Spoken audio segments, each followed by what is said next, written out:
Landscape. A warm welcome to listeners who have just joined us in Western Australia. Aaron Bryans and Neil Cross with you to call the action live at the Adelaide Oval. Three-time Premiership Crow Ebony Marinoff and nine-time Premiership Magpie Stephen Williams, your experts this afternoon, with Jack Bacchetta on the boundary. No late changes. The subs are Williams for the Power and Bazzo for the Eagles. On the text line, just quickly as well, one of our listeners has said the Eagles did have a change in their head of fitness over the off-season, so you can't put the injury history on him. And I do agree, there's 1,384 games of experience missing for the Eagles this afternoon. But they did have a change. Jordan Stairs used to be their strength and conditioning coach. He was there when they won a flag back in 2018, departed in the off-season. Mark Kilgallen has come in. I don't think it's on them. I purely think it is an age and list profile as the Eagles attempt to rebuild. But after the Tim Kelly trade, just haven't quite had the assets to be able to do it seamlessly. It's tough, isn't it? What did they give away? Pretty much 3 first rounders, wasn't it, for Tim Kelly? So, he's a wonderful player, but when you think of where the Eagles have finished, they would have been, probably top 4 or 5 draft picks. So, that's a big hole in your development in your side. So, they'll be looking for some of these other younger players to push through, and you never know, we might be talking in a couple of years' time that the experience and game time that they gathered while they had all these injuries and were struggling a little bit held them in good stead. So they got a perfect day. It's almost like a Western Australian type day, isn't it, Aaron, here in Adelaide? So and they kicked 7 of the last 9 last week against the Cats. So that's maybe something they can take out of it, that they kept battling away, they kept working, and they'd be looking maybe to start off the way they finished. I have liked their mentality, Evs, that they are taking the game on. And we saw that at times against Geelong in the past couple of weeks, that even though they probably don't have the kicking efficiency there or the disposal efficiency, they're happy to try and move the ball at pace. So clearly that's an incentive from Adam Simpson, that this is where we want to get to, and if it burns us in the temporary, so be it, because this year probably isn't our year for finals footy. Yeah, absolutely. And you talk about having a crack, and they'd take confidence out of last week, being able to get momentum, and you speak about Port, they probably got momentum over the past 2 weeks, and West Coast take 1 quarter. I mean, it's probably not enough to, get their 44 listed players fit and healthy. But one I've been super impressive and probably underrated because West Coast haven't been fantastic, it's Oscar Allen. He's up there in the top 5 in the Coleman medal, and he's presenting. He looks like he's put on a few kilos. He looks strong. They've got talent there, but they just, like we said before, you haven't got the whole calibre around the ground. But he's been super impressive, and Port defenders will have a handful today trying to stop him. And if he gets going, he'll kick a bag. Yeah, it's interesting to see who will go to him, isn't it? Will Aaliyah go to him? Or I think they'd probably prefer Aaliyah to be freed up so he can just read the ball and drop off and mark the ball. So it's probably Mackenzie, I would imagine, will go to Allen or Jonas. So it'll be a tough job. We know that Tom Jonas hasn't been in the greatest of form, so maybe Ken Hinkley gives him that challenge to go to the West Coast best forward. Game 150 for the Cannon, Trent McKenzie, this afternoon as well. The inaugural son now put Adelaide backman, and he's out of contract this year. And through the off-season, it felt like he may have started to lose his place in the 22, but he's easily their best defender right now, Trent McKenzie. So, yeah, I imagine he may have the job on Oscar Allen, who's sitting 3rd in the Coleman right now. Needs 5 goals today to pass Charlie Curnow in 2nd. He needs at least 8 to match Jeremy Cameron in 1st. So a big task ahead for the Eagles forward. From a Port Adelaide perspective, a couple of big changes at the selection table. Obviously, Charlie Dixon missing as a result of a knee knock, which opens the door for Ollie Lord to play. And we'll chat in a moment about how Scott Lycett has been omitted, because that's a big one. He's out of contract at 30 years of age, turning 31. Jeremy Finlayson was subbed in last week, and they dominated clearances after half-time when he came in. So interesting tactic to go with him and Bryn Teakle this afternoon. Great to have you with us on Grandstand AFL as part of Anzac round for Port Adelaide and the West Coast Eagles. No late changes, as I mentioned. The Power in their Anzac strip, which pays homage to the Lone Pine Memorial at Alberton Oval. Meanwhile, the West Coast Eagles in their normal away strip. Everyone slowly making their way into the venue on this magnificent Saturday afternoon. Crowd's a little low, probably looking at 25,000, maybe low 20s. Maybe most of them are at the Live Golf. Let's head downstairs for the Anzac observance. To join the coaches, players and umpires as we honour the Anzacs and all those that gave their lives in the service of their country. Our thoughts too are with those currently on active service, If you are able, would you please stand and remove your hats for the Anzac observance? To join us on this occasion, we welcome Bruce Hamber to recite the Ode of Remembrance.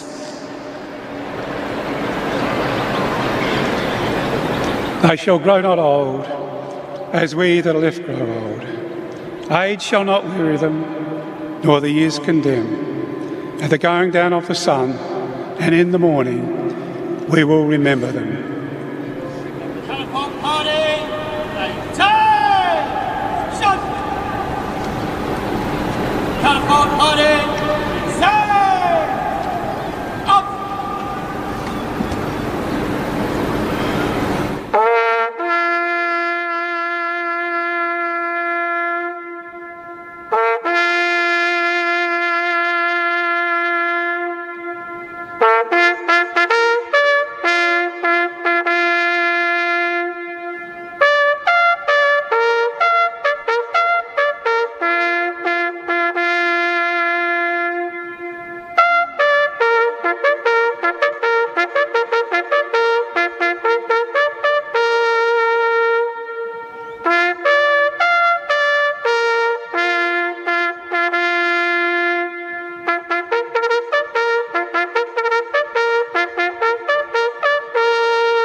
Lest we forget.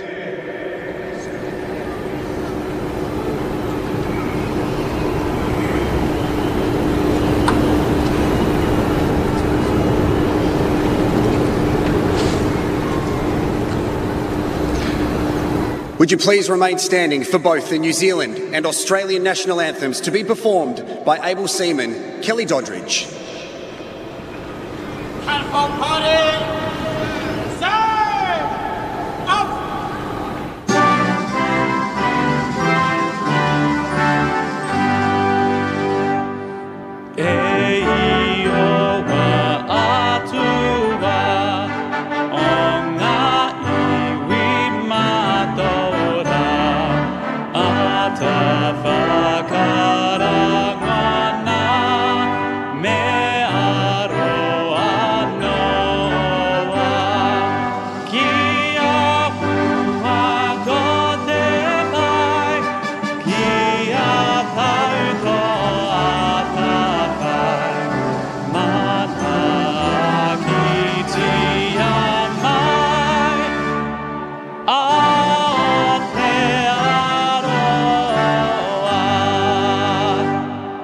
God of nations at thy feet, in the bounds of love we meet.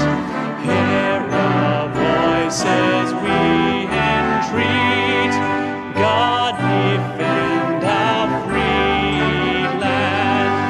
God Pacific strip a star from the shafts of strife.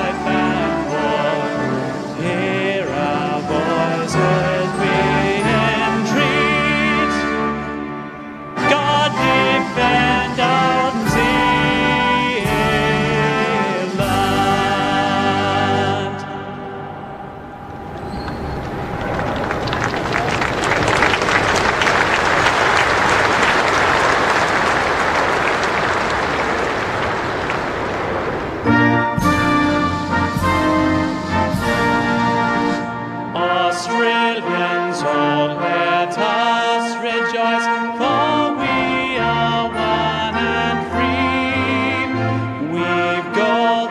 soil and wealth for toil. Our home is gained by sea.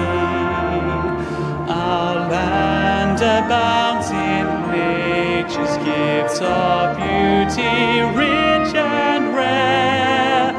In history's page, let every stage advance Australia fair. In joyful strength and let us sing, advance Australia fair.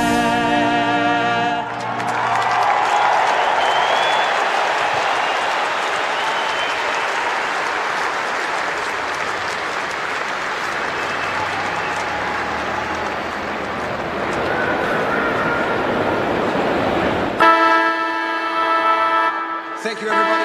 Please enjoy the football. The Peter Badco medal up for grabs this afternoon as the Power face the Eagles. There are two former winners out there this afternoon, Travis Boak and Connor Rosie. Make that three with Ollie Wines as well. No late changes this afternoon. Williams and Bazzo, the subs. Aaron Bryans and Neil Cross with you for the call. Stephen Williams, Ebony Marinoff, your experts.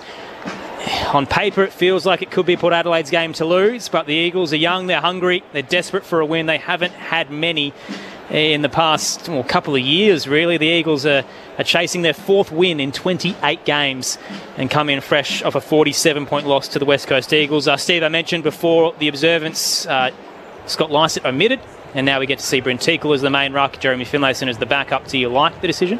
Yeah, I think Scott's been struggling a little bit, and what an opportunity for Bryn Teakle. We saw against Sydney last year, he come in and he really looked like he had something to offer, but then he broke that collarbone and really never got back to those levels again. So he's been back to the SNFL. He's played in defence, he's played up forward and kicked goals, so he gets a real opportunity, and I would imagine Jeremy Finlayson will back him up, and he can be a different type of ruckman that can get around the ground, help out with the ground balls, and certainly link up with the play. So for me, it's all about contested possession. Port Adelaide have, since round two, they're negative 15 for contested possession throughout the games. We saw them beaten by almost 50 against Collingwood, which is something that's never been heard of. So when their game is up and running, they were able to turn it around in the last quarter against the Bulldogs and really make a statement and get on top and win that game. So I'm sure that's what Ken Hinkley has driven from his team, and everything else will come off the back of that.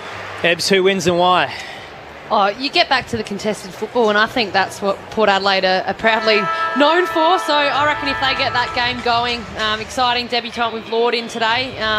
Beautiful Arvo, got their army behind them. I reckon Port get it done. Let's check in on the conditions downstairs with Jack Paquetta. Jack. Good afternoon, Aaron. Couldn't ask for a better day down here. Bright sunshine, not even a breath of wind.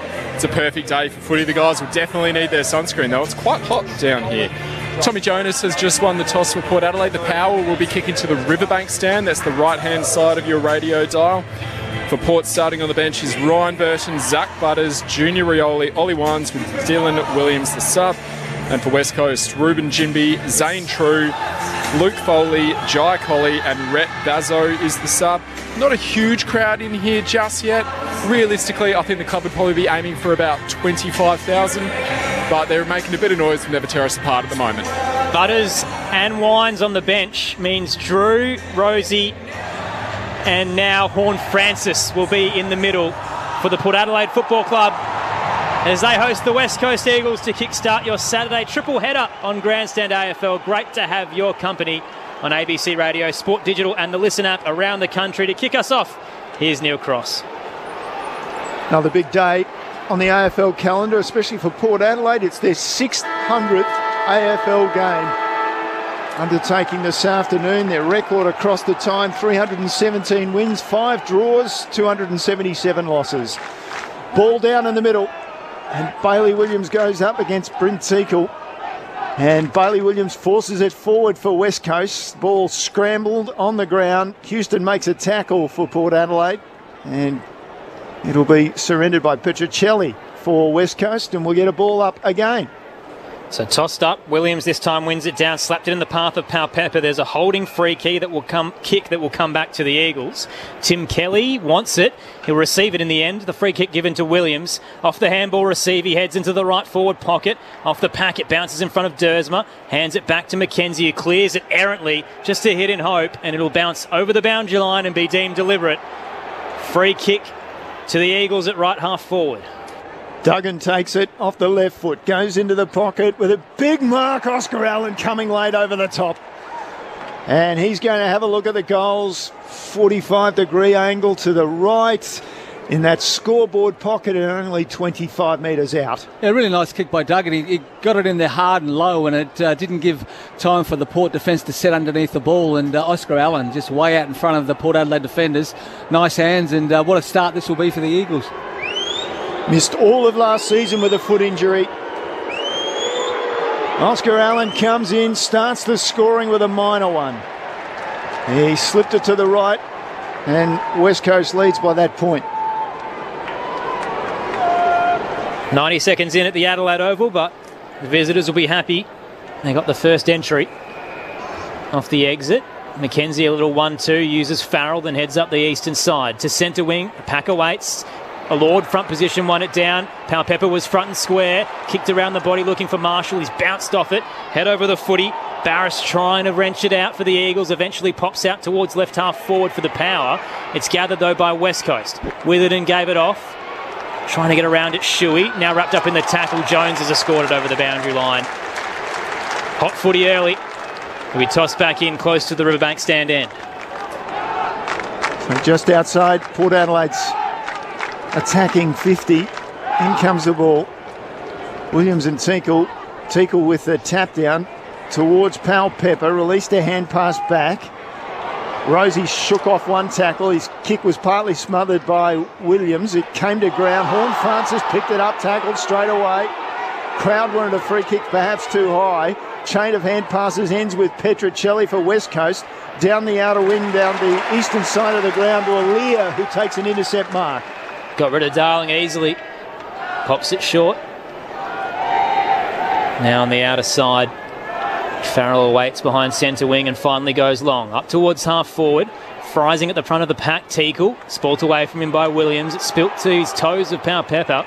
Couldn't control it and escorts it over the boundary line once again. Left half forward for Port Adelaide. They're trailing by a point. 3 minutes in the opening term. Sam Pepper been busy, just his ability around the contest to get a hold of that ground ball. Toss back in, Williams in front position, won it down for the Eagles, straight to Kelly. His handball smothered though. Inside 50 goes Houston for the Power, leading up Finlayson. Just got some space. And marks 30 out, 45-degree angle to the left. How often do we see that forward just read the ball a little bit better off the boot, and Finlayson just had that metre break on his opponent, was able to get there, and nice hands, the opportunity for Port. Almost floated high in the air and caught everyone off guard except for Finlayson. 3-1 for the year so far, but goalless last week. He'll kick from 40 on the left and opens the account for the Power. 1 straight 6, West Coast the one behind. 4 minutes in on Grandstand AFL. Your experts Stephen Williams and Ebony Marinoff. Been an important player, Ebbs, hasn't he, for Port Adelaide? Jeremy Finlayson, his ability to just float around up forward. No Dixon there today, so probably more responsibility on his shoulders. But when he gets the ball inside 50, a nice finish. And that's exactly that. I was just about to speak. With Dixon going out, Finlayson's going to have to really present and be that cool key tool forward. What I found was interesting was the centre bounce crew starting the game. Ollie Wines and Zach Butters. Zach Butters probably best on ground last week, so it'll be interesting to see what that was all about and see how they go now that they're back on. So already West Coast punished for some errors in front of goal. Oscar Allen missing his set shot. Jeremy Finlayson for Port Adelaide getting his. Out of the middle, Horn Francis carries it off the ruck contest to half forward. Bouncing ball coming across, picking up. Inside it goes to Rosie. Rosie takes his time, eventually screws the ball into the forward pocket. To ground it comes. Marshall picks it up. Releases a hand pass to Dersma, ploughed into the ground. Umpire calls play on.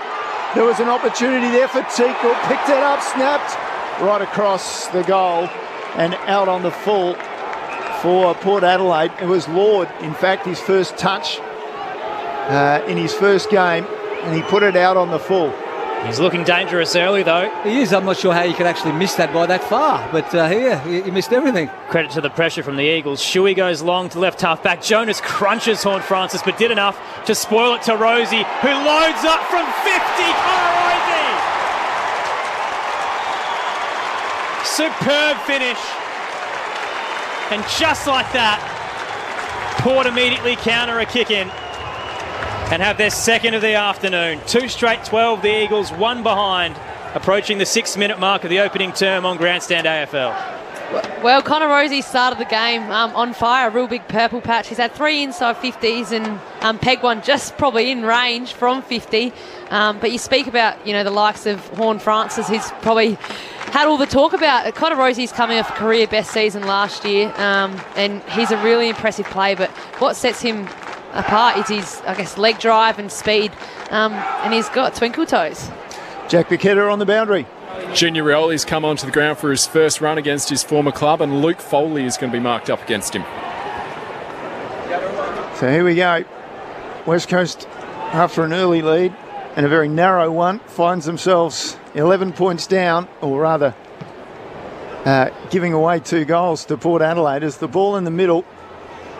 Contest just goes slightly Port's direction. There's Rioli. Picked the hand pass up, gave it to Wines, who's on the field as well. He slipped a hand pass back to Teakle. His hand pass was astray. Gave it to his opposing ruckman in Bailey Williams. He distributed it quickly to True, and True was tackled immediately. Had to be holding the ball. He put the big fend up to try to get through. Should have been holding the ball. Tossed up, Teakle wins it down the throat of Butters, but couldn't control it. Pops out through the hands of Gaff. Jones with a nice fend on Pal Pepper for the Eagles. Gets it to Kelly. Off a step up to half forward. Jonas again comes out. Knocked it down. Straight towards Petrevsky-Seaton, who gave it away. Burton for the power. Clears. Long ball out to centre wing. Only as far as Witherden sitting back. The former Lion just behind centre wing now. Out on the eastern side. Eagles kicking to the left of your radio dial, the northern end. Up to right half forward. They're trailing by 11. It was a bit long for Cully in the end. Caught everyone off guard. Darling couldn't reel it in, and off the pack it's rolled over the boundary line to be tossed back into play. Aaron Bryans, Neil Cross, Stephen Williams, Ebony Marinoff, Jack Bicketta with you. The text line across the afternoon, 0437 774 774. The only issue for the players today could be the sun in the eyes. We saw Witherden having a little bit of trouble there. Shallowest of forward 50 entries when the ball was thrown in. It's come out to Kelly off the pack. Inside, he snaps the ball and Waterman gets in front and takes a chest mark. He's only about 35 out and just to the right of the goal face. Well, Waterman's coming off a career best game last week, so he'd be oozing with confidence. He kicked 4 last week against the Swans. Very similar to the Finlayson mark, wasn't it? Just a quick kick forward. Forward reacts a little bit quicker than the defender, and it's really important he kicks this goal. Oscar Allen missed a pretty easy one, and when you're the travelling team, it's nice just to settle yourself and get a couple of goals early to stay in the match. 9 goals for this season, Jake Waterman. In he comes, and he was leaning, trying to get the ball to come back, and it wouldn't. He'd hooked it too far, minor score. So 2 goals straight for Port Adelaide, and 2 set shots missed for West Coast to be on the board with 2 behinds. Port Adelaide play on quickly. Mackenzie out to Burton. Now Rosie in defensive 50, just calling for some options. He'll go for the switch in the end to Aaliyah. Bit jarring after last week's gather round where we saw a lot of West Australian punters come over, that there is zero support for the Eagles this afternoon. You can hear a pin drop. Down the western side go the power. Lord, strong in the pack. Takes his first contested mark at AFL footy. Hands it off to Pal Pepper. Returns straight into a wall. He's in trouble here. Jinby's got him. Holding the footy. Did very well. He was standing on the mark. Managed to read the play on. Got in the way of the ball. And has brought him to ground for a free kick. Just released the handball a little bit early, Lord. He should have drawn the guy on the mark and let Pal Pepper get past him. Jinby, the pick number 9, heads back up the broadcast wing and coming across. Burton will fist it into the 4th row to force a boundary throw in. Close to left half forward for the Eagles, who are trailing by 10 and have played 10 minutes in the opening term. You speak about Pal Pepper actually calling for the hands there. He probably should have let the Port forwards reset and actually, put that ball inside forward 50. So the ball comes back into play. Pal Pepper at the base of the pack, trying to fight his way through. It's picked up by Bailey Williams after he lost it. Down to half forward with his kick for West Coast. Ball on the ground. West dived in and he's held it up. We get a ball up at the front end of the centre square for West Coast, near centre half forward. Taking that old scoreboard into the ground, but trailing by 10 points. Williams wins it down behind his head to his skipper Shuey, who's immediately wrapped up by Wines. Spun a full 360 into the grass. Nicely just placed on the grass, wasn't he? Some concerns here for Shuey. So many players are getting in trouble with that sling, but it didn't look like Ollie slung him. I think he's hurt his knee. Luke Shuey's in real trouble. His leg got caught up in that tackle. Left ankle. And he's hobbling, to get back up in the hands of the trainers. Obviously, the last few years have been a plethora of injuries for Luke Shuey, and this would be a huge problem if he's got another leg issue. Tossed up, Teakle won it down in the middle, charging through, trying to get boot to ball. True, and eventually becomes the tackler, brings Teakle down quite heavily. Spilled out to Horn Francis, who hands it to Butters. Port Adelaide race away through the square. Low ball, hit the toes of Marshall, gathered clean, handed it off to Wines, but he's bullocked off it by Jones. Messy football now as it pinballs in the square. Horn Francis again, all class. Got it to Houston, into the 50, one-on-one. Lord was held and receives the free kick. Set shot to come for Port Adelaide, straight in front, 25 out. Just Jason Horne-Francis, just the class. He doesn't have the ball long in his hands, does he? But he's got terrific hands. He makes the right decisions first up and opens up the play and releases his teammates. There's also the balance around the contest from Dan Houston. I mean, he plays off the half back as well as in the wing, but he reads the ball better than most of his teammates, and a classy finish going inside 50. Ollie Lord, his grandfather, a Brownlow medalist, pick 49 in the 2020 draft. Many analysts felt he was one of the better key forwards a few years ago. Now a chance to shine. He shanked it. Out on the full off the side of the boot. Not the best start, but he's certainly shown some great effort. Port still up by 10 as the Eagles clear to the western wing. Witherden with the long kick. Ball travels to the back of the pack and it's on the ground and there's about 5 players over it. It's not coming out. Umpire will call for a ball up. Bergman was in there for Port Adelaide, but he wasn't emerging with the ball. So it's in the air again. And not going anywhere as Butters. Gaff has a hold of him. So we'll get a secondary ball up. Head down to Jack in a moment for an update on Shuey. Williams wins it down in the path of Pau Pepper. It bounced off him. Horn Francis puts his head over it but can't pull it out. Trying to get away, Pau Pepper again. He's caught up in the tackle from Edwards. We'll get another ball up. Jack, how's it looking down there for the Eagles skipper? Not great for Luke Shuey. He's headed straight down to the rooms. Left ankle injury. Rhett Bazzo, the key defender, is warming up, the medical substitute for West Coast. From the ball up, Willem Drew received it and almost threw it in the tackle to himself and then tried to handball out of the air. Umpire wasn't buying. Free kick to the Eagles.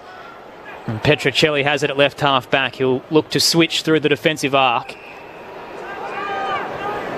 Hits Rotham and then forward to Jones.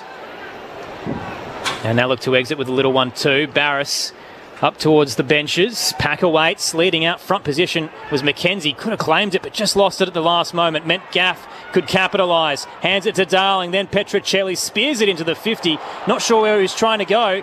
Alier was sitting in the hole. He hit him on the chest. Didn't quite take it, but made amends by handing it to Burton, who heads to right half back and finds Mackenzie. Game number 150 for Mackenzie. Went to Burton again inside and then they exit out onto the eastern side through Alier. Took his time, put his kick into space, hoped for Junior Rioli, had 3 to beat, couldn't beat them all.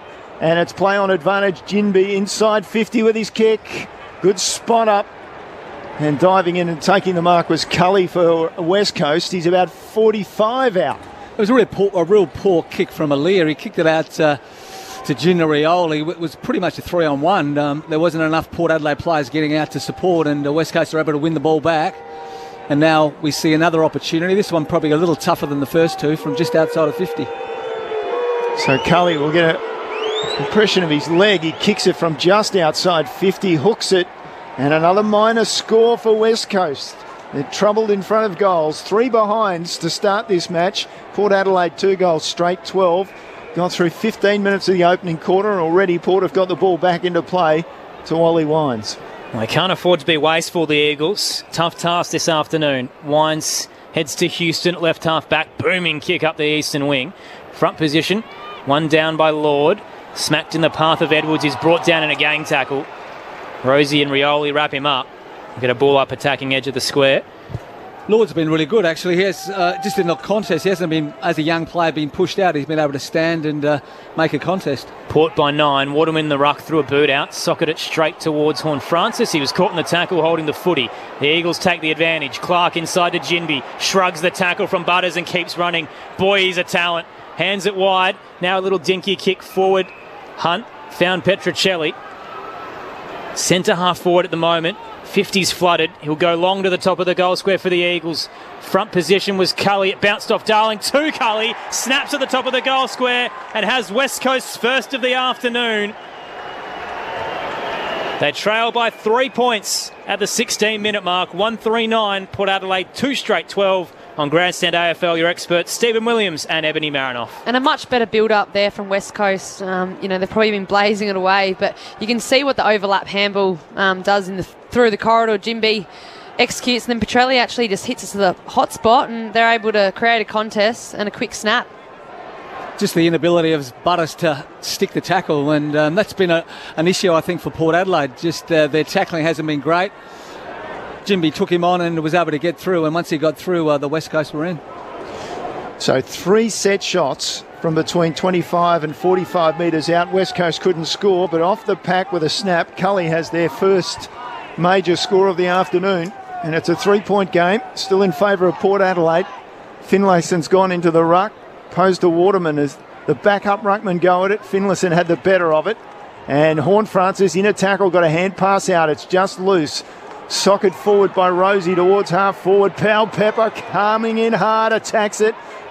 Junior Rioli gives it off. Horn Francis then to Finlayson inside 50 with his kick, a beautiful one. It found the chest of Lord leading up. He provided the option, and the option was taken. A bit of pressure on now. 2 kicks for 2 out of bounds on the full. So a young player in his first game.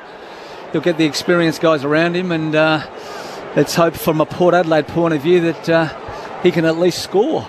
Well, when you have a forward kicking the footy inside 50, you know where they want it. Jeremy Finlayson, just the ability to straighten up and execute that kick, super impressive. And yeah, you'd like that if you're on the end of it. Well, we know this about Ollie Lord. He can kick right foot, he can kick left foot, and now we know he can finally kick straight. They come from everywhere, as they do in the modern game, to congratulate the young man. His first goal in his first quarter of AFL football. And Port Adelaide, more importantly, just skip away to that 9-point lead again. 3 straight for Port Adelaide. Plays 1-3-9 for West Coast. Jack Paquetta's on the boundary for ABC Grandstand. Huge sigh of relief for West Coast. Luke Shuey has jogged up from the rooms and is about to come back onto the oval as Ollie Lord gets a huge round of applause from the Port Adelaide supporters here coming to the bench. But for West Coast, it's important to get their skipper back out there given their wretched run of injuries recently. I'm not sure why Ollie Lord got called to play on then. The clock was counting down and seemed to be a little bit of time on it, but the umpire called him play on it. It might have actually helped him. I was going to say, it may have actually helped his confidence because he didn't really have to think about it. No. Just had to go, and the kick was perfect. Shuey's run straight to half-back as well, so good to see the Eagles skipper. He's been injury-riddled the past few years. Back out there, they need some leadership. In the middle, Teagle and Williams combine. Neither gets a clean tap, but Williams can gather off the bounce, arch the back and head inside 50. It's a long ball. Darling caught behind McKenzie, came to ground. Bergman wrapped up by a couple. Will get a ball up, 35 out. 45-degree angle to the left at the northern end. Currently it is Port Adelaide by 9. So ball in the air, and Darling wanted a free kick. He wasn't going to get it. Now the snap from Kelly, and Alia came from behind. Allen pushed him in the back, said the umpire. Allen certainly ducked forward for it. But Oscar Allen at the top of the goal square will get what you would think would be a gimme goal. Be interesting to see that one on the replay. The umpire was very in the right position, so if Alia did have his hands there, whether he just braced him or whether he pushed him forward, we'll see. Now that's the eternal question, isn't it, Stephen? Yes. Always. Well, Allen comes in, converts from the top of the goal square, and we're back to a 3-point game. West Coast finally finding some kicking boots in front of goal. 2-3-15. Port Adelaide, 3 goals straight. 18. We're into time on in the opening quarter. at the Adelaide Oval. Just the ability from the ruck jewel. Bailey Williams was the guy that won the ball and got it down there quickly and puts a lot of pressure on the defence. Generally isn't a great ruck for the Eagles either. Bailey Williams, obviously big shoes to fill with Nick Natanui out, but last week he had a 14% hit out to advantage win. Historically, he averages 30. So he's doing all right so far this afternoon, albeit against Bryn Teakle, who's in his third game, but he's starting to find some more of the footy, Bailey Williams. Port by 3 here at the Adelaide Oval. Magnificent day for it, albeit the crowd are a little bit low. Clean bounce in the middle. Williams again taps it straight down to Kelly, who tried to race away but was wrapped up. Rosie got him holding the ball. Looked like a great set piece. Now the hand out towards Teakle off a step. He rushed his kick. Gave it straight to Gaff. Inside Port Adelaide's attacking 50. He'll now head to the broadcast wing to Hunt, the former Demon at left half back. Looking for some options. There isn't a lot ahead. No one's really presenting, so he'll play on and go long. Heading towards Darling, who's nudged out of it by Bergman. The fall of the footy. Horn Francis had a couple of fumbles. Only one arm really to work with. And paddles it over the boundary line to be tossed back into play. Probably the cardinal sin by Connor Rosie, also handball into a ruckman. I'm not sure that that's something that you would normally do. Not exactly the right play on option, but ball to be thrown in near the interchange gates. Straight down in front of our broadcast position. Down to Kelly for West Coast. Shares it to Hunt off his non-preferred left foot. Down to half forward he goes. Cully was out positioned well by McKenzie. Took it nicely. Dropped it in short straight away to Rosie. Just inside the centre square. Another short pass and they're away. Drew got it. Played on off the outside of his boot. Somehow it still made it to Butters. Inside 50. Beautiful. Low and hard, and Junior Aioli led up and took the mark 40 out. That's as good as you get, Eb. You'd love that one, wouldn't you? Playing coming as a forward, coming out of that forward pocket. That was just a wonderful kick. Oh, it's through the middle. Connor Rosie's just ability to hit up Drew. He shanks the kicks to Butters, but that's the next generation coming through Port Adelaide, and they're the main stakes these days. And Rioli, will he kick the goal against his former team? Former Eagle comes in, hooks the shot at goal. 4-6 for the season. And Port Adelaide, their first minor score of the afternoon, 3-1-19, plays 2-3-15 of West Coast, 22 minutes into the opening quarter on Grandstand AFL. Rioli without his premiership teammate, Scott Lysett, who was omitted for the Power this afternoon. Duggan plays on from the defensive goal square and heads up to centre wing. Front position was Darling, strong against McKenzie. Out in front behind centre wing, he takes it. But again, just looks lost as to where to go. The Eagles struggling a bit with their ball movement off half-back. The switch now across defensive 50. Heads all the way to the eastern side. Foley bounces off Marshall with a heavy hit. Shuey charges in. Gets a handball out to Clark. Now forward to Jones. Dummies around Marshall, then back to his skipper Shuey. Looks all right after that ankle issue. Heads back. Barris did well to shrug the tackle.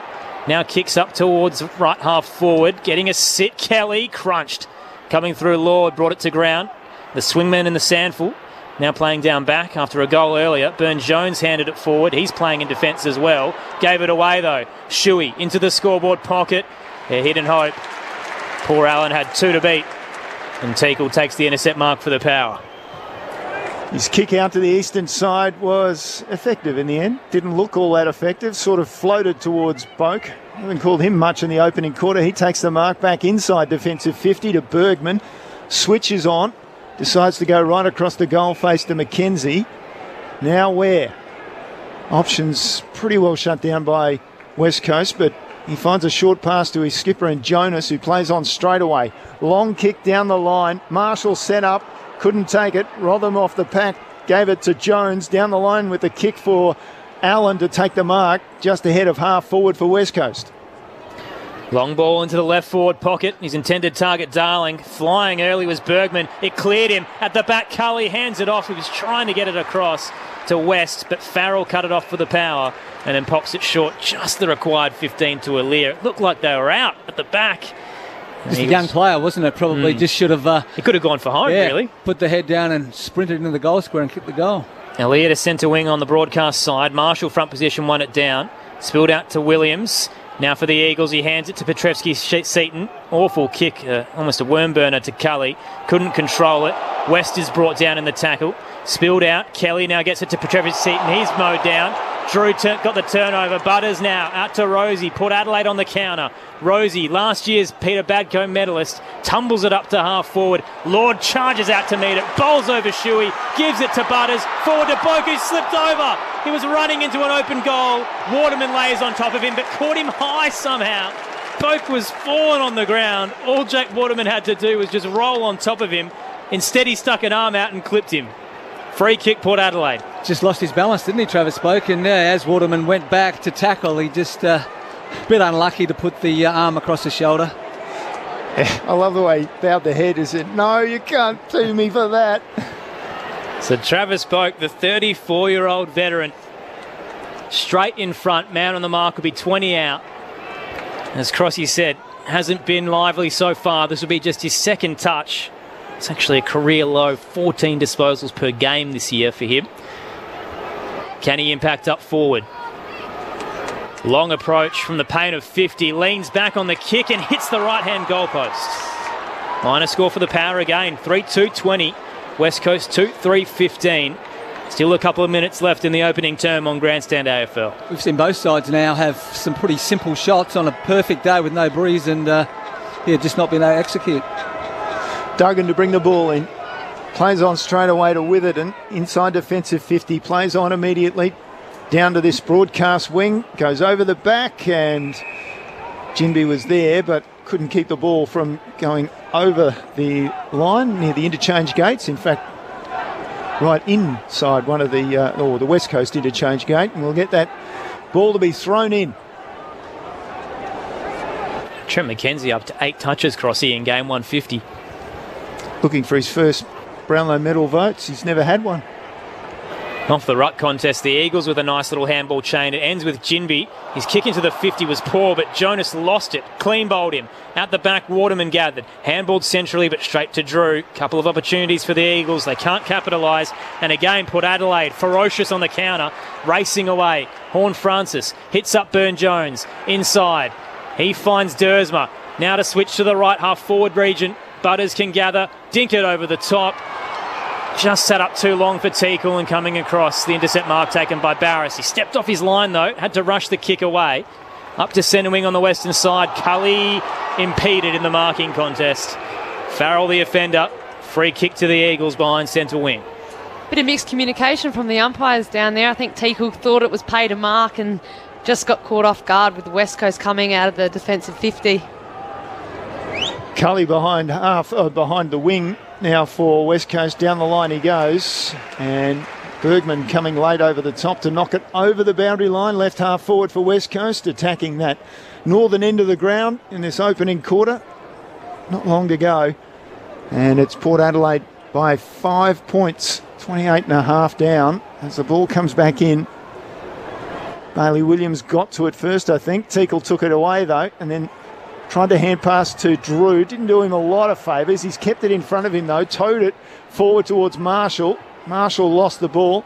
It's come back West Coast way and the umpire has said, no, Luke Shuey, you don't get away with that. He threw the head back and it looked like he was taken high by Tersma. He's getting it. He paid it very late, Crossy. Okay. Very, very late. I was thinking, well, I didn't think Shuey was about to run off then because he thought it was going the other way. So there you go. Close to quarter time, West Coast gets a break. Shades of the old final where Luke Shuey ducked the head and got away with it. Don't mention that to the Port fans. That'll do us for a quarter of footy at the Adelaide Oval. A surprisingly close contest. The Eagles have turned up to play. 2-3-15 against Port Adelaide, 3-2-20. The goal scorers at the first break, all individual for the Power. Finlayson, Rosie and Lord on debut. For the Eagles, Allen and Jai Cully. Great to have you with us for the first of 3 games today. Still to come, the Giants and the Lions and the Cats and the Swans. The text line 0437 774 774 on ABC Radio, Sport Digital and the ABC Listen app. This is Grandstand AFL. ABC Listen. It's hard not to love Bluey. Whatever your age, it's the biggest little show on earth. Yeah! But have you ever wondered what goes into making an episode? Well, there's a new podcast called Behind Bluey that takes you right behind the scenes. Each week you'll hear from the show's creator, Joe Brum, and his creative team, explaining exactly how all the magic is made. The new podcast, Behind Bluey, only on the ABC Listen app. Grandstand AFL. Now streaming every match on the ABC Listen app. Look for the AFL button. Williams in front position, won it down for the Eagles, straight to Kelly. His handball smothered though. Inside 50 goes Houston for the power, leading up Finlayson. Just got some space.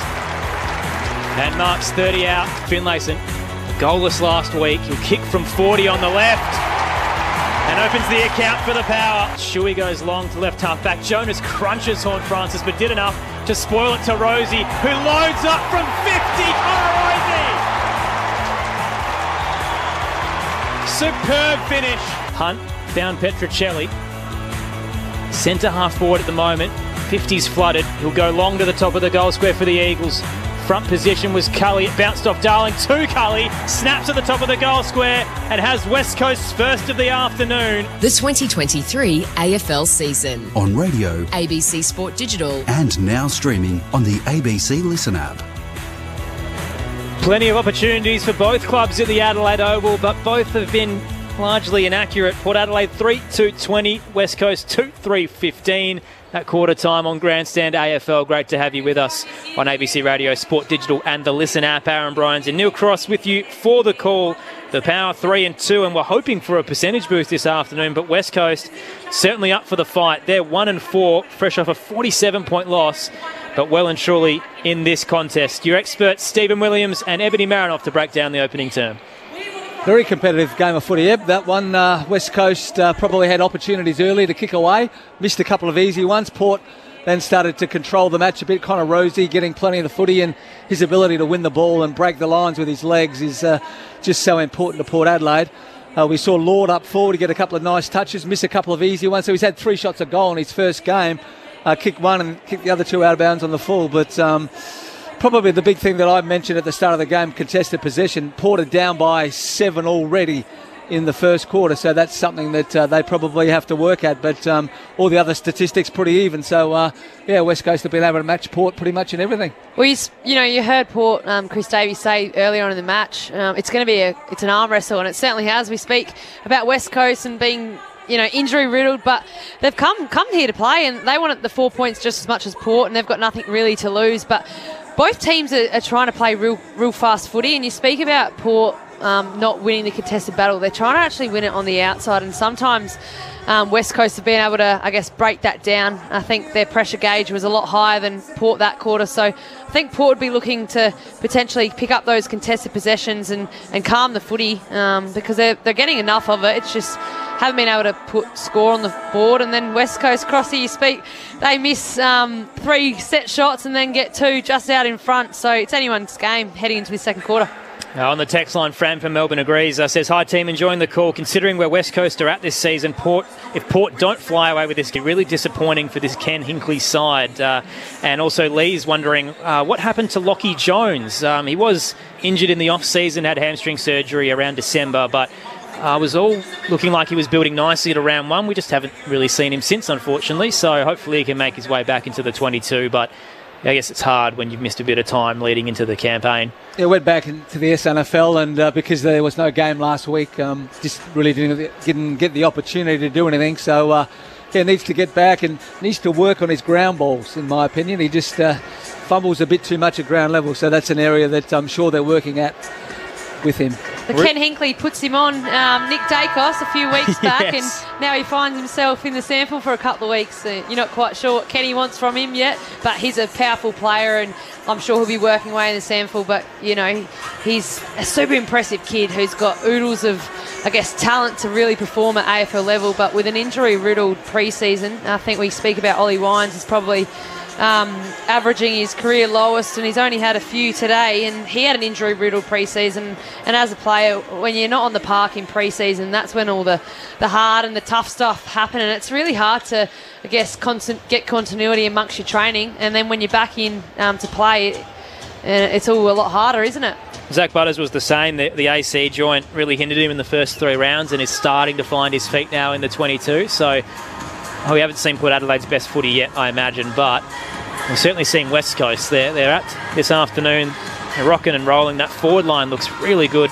Waterman and Allen certainly presenting. And in the middle, Luke Shuey, we thought he may have been done for the afternoon after being tackled by Wines and his ankle crunched. He's back out there and nearly leading the disposal count. 7 in the opening term for Luke Shuey, Tim Kelly with 8. So promising signs. Ollie Lord's also looked good, hasn't he? He's had 4 contested possessions. As I mentioned, had 3 shots at goal. So that's a pretty good start for a young player. Second term underway. It's Port Adelaide by 5 points here at the Adelaide Oval. Bailey Williams in the ruck. And poor Bryn Teakle has to shield the eyes before he jumps against him. He loses out in the end to the Eagle. It bounces in front of Wines and a couple of arms over him. Free kick's going West Coast way for a hold Gaff against Butters. So Gaff will head up towards the attacking 50. Charging out is Darling. Got a fly. Couldn't bring it down. Spills down though. Petrocelli weaves through traffic. Snaps low towards goal. The bounce is high on the goal line. Alia's there to slap it through for a minor score. Allen did his best to try and get boot to ball. West Coast 2-4-16. Port Adelaide 3-2-20. 30 seconds into the second term. So it'll be Burton. I'm waiting to bring the ball back into play. He just goes with a short option. Wasn't fantastic, but they get away with it. Or he decides to play on. In fact, he didn't release what I thought was a kick. I looked away. On centre wing now. It's picked up by Edwards for West Coast off the pack. Immediately he's tackled. Junior Rioli and Sam Pepper not letting him go. So we get a ball up on the logo on centre wing. And comes Bailey Williams, takes it straight out of the ruck contest and sends it straight up in the air. Towards the centre circle in the end, plenty of carry. Back with the flight, it's knocked away. Spilled towards Lord, who hands it off magnificently, charging through Boak, over the top to Burn-Jones from 40, off a step, finishes. And just like that, Port Adelaide score a major. Connor Rosie's been all class today, getting his hands on it and just being able to feed that ball really nicely. And Burn-Jones finds himself pretty much free inside the forward 50, and he got dropped a couple of weeks ago and Kenny Hinckley's challenged him to swing him forward, and he's been super impressive the past fortnight, and maybe that's something that stays longer in the season. It was Ollie Lord again, wasn't it? Just the ability to win that ground ball and release Boak, who continues to run and get the ball. But I'm not sure if that's actually counted as a goal from a kick-out, but Port have only scored 4 points this season from their kick-out, so if it was, the backline coach would certainly like to take that one. Burn-Jones found some kicking boots this season in front of goal. As the ball goes in the middle, out comes Jones off half back, collects it off the ruck contest in the end, gave it to Hunt, and Hunt inside half forward looks for Petrocelli, came off the hands, went to Bergman. Bergman flares it out wide on the eastern side looking for Rioli. From behind and getting the ball to ground was Foley. And now he comes back and they're battling away, and it was just flipped out to Burn-Jones by Rioli, but in the end forced over the boundary line. We'll get a throw in there at right half forward for Port Adelaide. Up by 10 at the moment. We spoke of Lockie Jones before. Darcy Burn-Jones has almost taken that role, swinging between the back line and half forward and kicking goals. Toss back in. Teakle won it down. Hit it straight up and down. Charging through West. Got a handball forward to Kelly. Sold Petrocelli into trouble. He was tackled out of the air. Somehow got it to Gaff. He spun down. The Young Eagles under immense pressure, but they've got away with it. Waterman kicked towards the 50, but it's coming back. Free kick going to Port Adelaide. Petrocelli is given an off-ball free kick against Tom Jonas. So the power skipper will have it at the back edge of the square. Frustrating for Eagles fans who looked away there. Tom Jonas, as we've mentioned in the build-up, a career low for disposals, just 8 per game. Missed with knee soreness last week. Looks refreshed. Back into the 50. Marshall had 2 to beat. Brought to ground. Wines was there. Swarms and gives it to Teakle. Kicks around the body from 45. It's across the face. Minor score. Port 4-3-27. West Coast 2-4-16. 4 minutes into the second term on Grandstand AFL. Aaron Bryans, Neil Cross, Stephen Williams and Ebony Marinoff with you. Well, Lord and Teakle have been super impressive in the first quarter. Continuing on, they'd be really happy with those 2 key forwards, just really throwing themselves at the footy. They get the ball, West Coast down to the centre wing. It's on the ground, umpire circling, and it was at the base of the pack. It was West initially, and then Houston on top of him.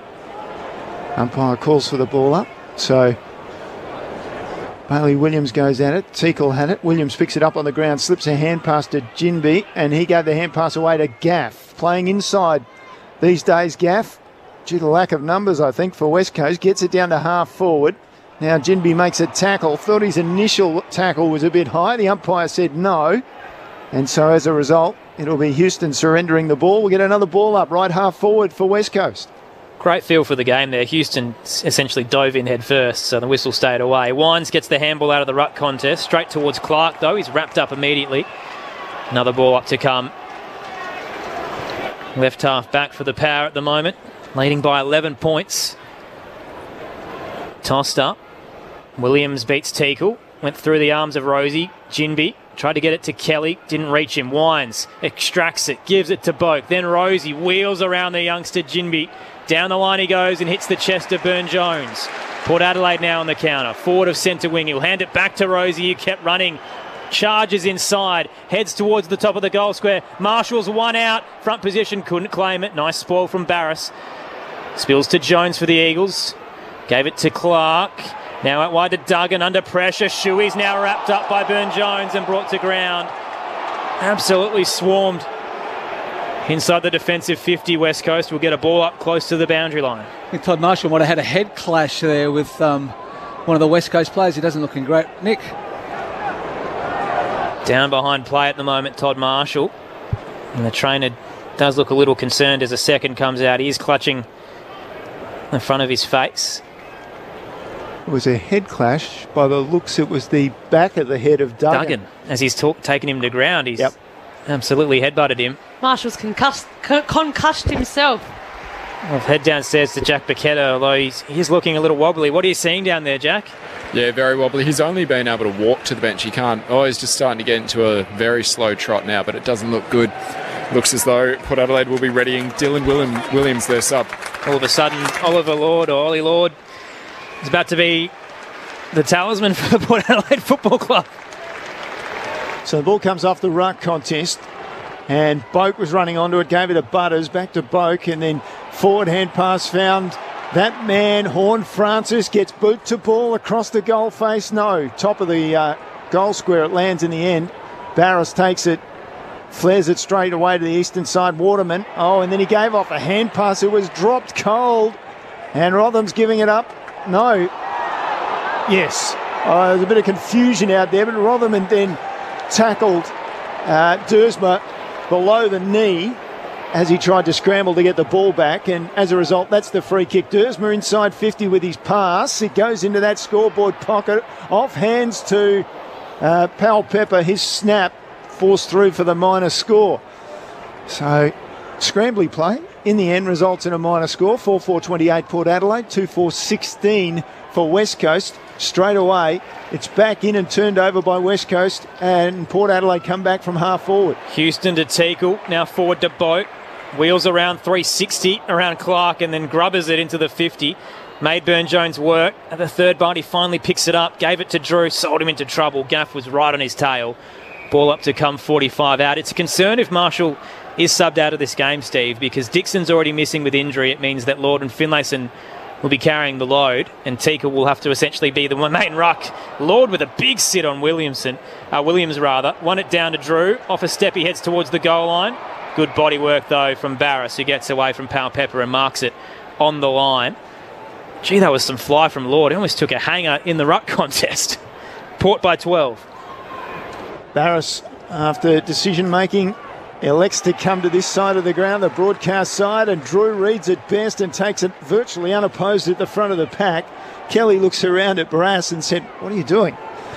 So he's going to kick it. No, he's going to go short with a pass, Drew. And leading up was Finlayson, none opposed, all but. Bit easy, wasn't it? Taking it in front of the eyes, and he's only 20 out, just slightly to the left. That's probably been the first time today we've seen West Coast probably not competing as hard as they should. The mark originally by Willem Drew was a little bit easy, and then that one, everything opened up for Finlayson. He's a beautiful leap of the footy. He's super impressive, and I think that's what drew him to Port, get him across from the GWS Giants. Just the way he has those long hands. Just as importantly, he can finish the job. Finlayson with arm raised, happy to add to Port's lead. They're out by 3 goals. 5-4-34 plays West Coast 2-4-16. We're approaching 10 minutes in the second term at the Adelaide Oval. Your experts on Grandstand AFL, Stephen Williams and Ebony Marinoff.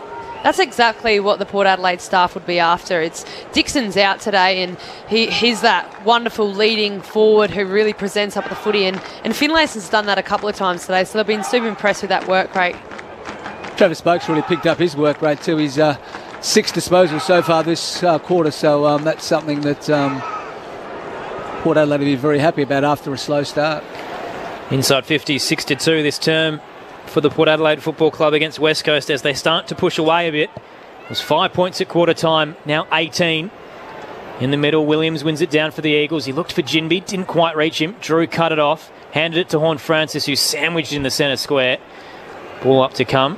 Jinby, another tackle to his name. I'll have a quick check in a moment how many he's had, but heading into the round, he was 6th in the league for it in just his first year. Teakle wins it down to Butters, dropped the footy in the gaff tackle, somehow got away with it. Drew put it in the path of Farrell, gathers on the logo broadcast side, curls it inside. Nice little screw kick to Boak, who marks just inside the 50 and wants to take the set shot as well. Man on the mark will be 45 out. Boak gives it off, running by. Here's Farrell with the long kick. It's across the face. Minor score on the right-hand side. 5-5-35. The power up against the Eagles. 2-4-16. Marshall still on the bench after a head knock. Luke Shuey had an ankle concern in the first, but is still out there. Farrell run it after giving it to Boak, ran a nice little arc, unopposed, and then missed the shot. Witherden brings it in long for West Coast and comes out here to right half back on the broadcast side. Gaff takes it off the pack, immediately wrapped up, ball up. So in the air it goes. Teakle over the top, bounces back into the arms of Bailey Williams. Couldn't get a decent hack at it. Off the ground, it was kicked forward by Houston. Rioli picked it up. His handball was astray. It was handed off to Shuey. Was he taken high? Petrevsky-Seaton gets a return hand pass now. It's going around in circles for West Coast, but eventually they find some open space for Clark. And then he's off across the ground to Foley, and then they complete the arc out to Rotham on the eastern side of the ground. Not sure what to do, so he'll bang it long up to left half forward. Charging out Allen, dumped by Alia, who brought it to ground illegally. Blocking free kick goes against the All-Australian defender. And Oscar Allen has it close to the boundary line, left half forward. He'll pop it into the pocket. Darling on the lead, double shove out by Jonas. He's got away with it. Both hands are in the back. He takes the intercept mark. Clears defensive 50 close to the boundary line. Hits up Dersma. A couple of frees either way. Leaves Port Adelaide on the eastern side. Dersma down to an intercept mark. Well, taken on the chest by Barris. Hands it off straight away to switch the ball. And they try and switch it onto this broadcast side now. They've completed it through Witherden. He comes out wide and Waterman marks it just near the interchange gates. Looks back to the middle, nothing on offer. Decides to go slightly backwards to Shuey. He's standing at half back, inside the centre square, low and hard. Then he goes and gets it. A return hand pass from Foley across to Shuey, and then the other side of the ground to Rotham. He goes short to Jones. They haven't made much headway, but they switched it to the eastern side. Down to half forward, had a couple available, and in the end pulled in Clark just inside the boundary at left half forward, about 60 from goal. He looks up, he wants to go. He does go. He keeps it low and hard and intercept. No, Burton dropped it. And it was knocked by Darling away, looking for a teammate, but it eventually went over the boundary line. 25 around from the goal face. And West Coast attacking that Riverbank stand end of the ground just with the one rush behind in this second quarter. And we are 14 minutes in. West Coast will be really happy with that. They've finally got a forward stoppage. They're just playing too slow. They're actually allowing Port Adelaide's defenders to set up, and they've just not executing going inside forward 50, so it's quite flooded. From the boundary throw in, Darling wrapped up Horn Francis, forced a ball up. Dersma now takes it off the ruck tap. Clearing kick to a contest. There's a holding free kick going Port Adelaide's way. They'll take the advantage. Drew stopped though, nearly run down in the tackle, just got it away last minute. Burne-Jones now up towards right half forward. He kicked for territory, bouncing awkwardly for Witherden, and absolutely lost it at his toes. Finally gathers as Rioli was chasing. Clears it out towards the eastern side and spoiled over the boundary line by Barris. Messy footy at the moment out there, but Port Adelaide lead by 19 points. 5-5-35, plays 2-4-16. Still no sign of Todd Marshall downstairs after the head knock where he tackled Liam Duggan from behind. So the ball just ahead of centre wing for Port Adelaide. Comes back into play. Teakle slipped a hand pass to Dersma onto Houston. Tapped it forward and it came back to him. Off to Drew. Drew hand pass into the middle was good. Burton now has a clear kick inside 50. Oh, surely Finlayson was grabbed. He was. Had the arm around him. And he will take the free kick from about 20 metres out. Rothen was the offender. Just had his right arm draped around the waist of Finlayson and then came around with the left fist. The umpire saw it, said that's holding. It's tough for a backman in this day and age. It is tough, isn't it? It was a nice kick by Burton, just out in front. Finlayson didn't have to break stride and probably didn't need to grab him, but yeah. From 25 out, just caresses it through for his third of the afternoon.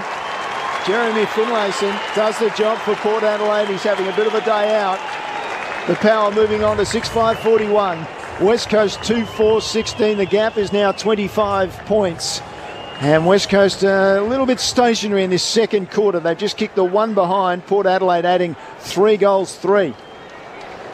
We saw the Eagles before and they're possessing the ball. Luke Shuey's getting a lot of the footy across the half back line, but it's switched to one side, switched back to the other. They're not really gaining much ground, and as Ebony mentioned, it just gives Port the opportunity to get players back behind the play, and when they do decide to go forward, they're going to extra Port Adelaide numbers and they're able to win it back.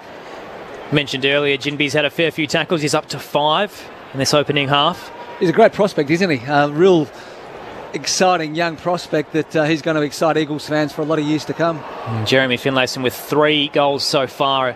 Career high of 5 times. Trying to top it this afternoon with Marshall on the bench injured and Dixon out. Tossed up in the middle.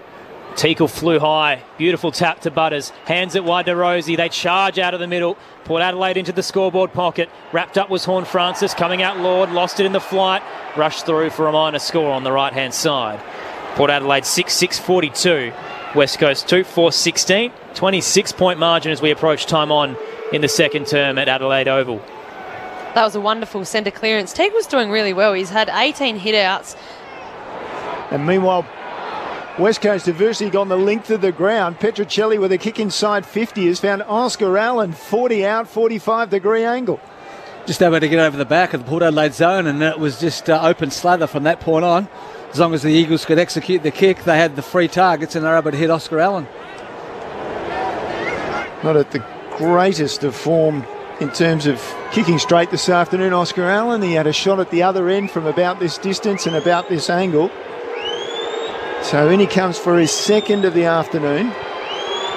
Shoots it, kicks it high. It's fading, but it'll be through. So first goal of the second term for West Coast on a length of the field kick in.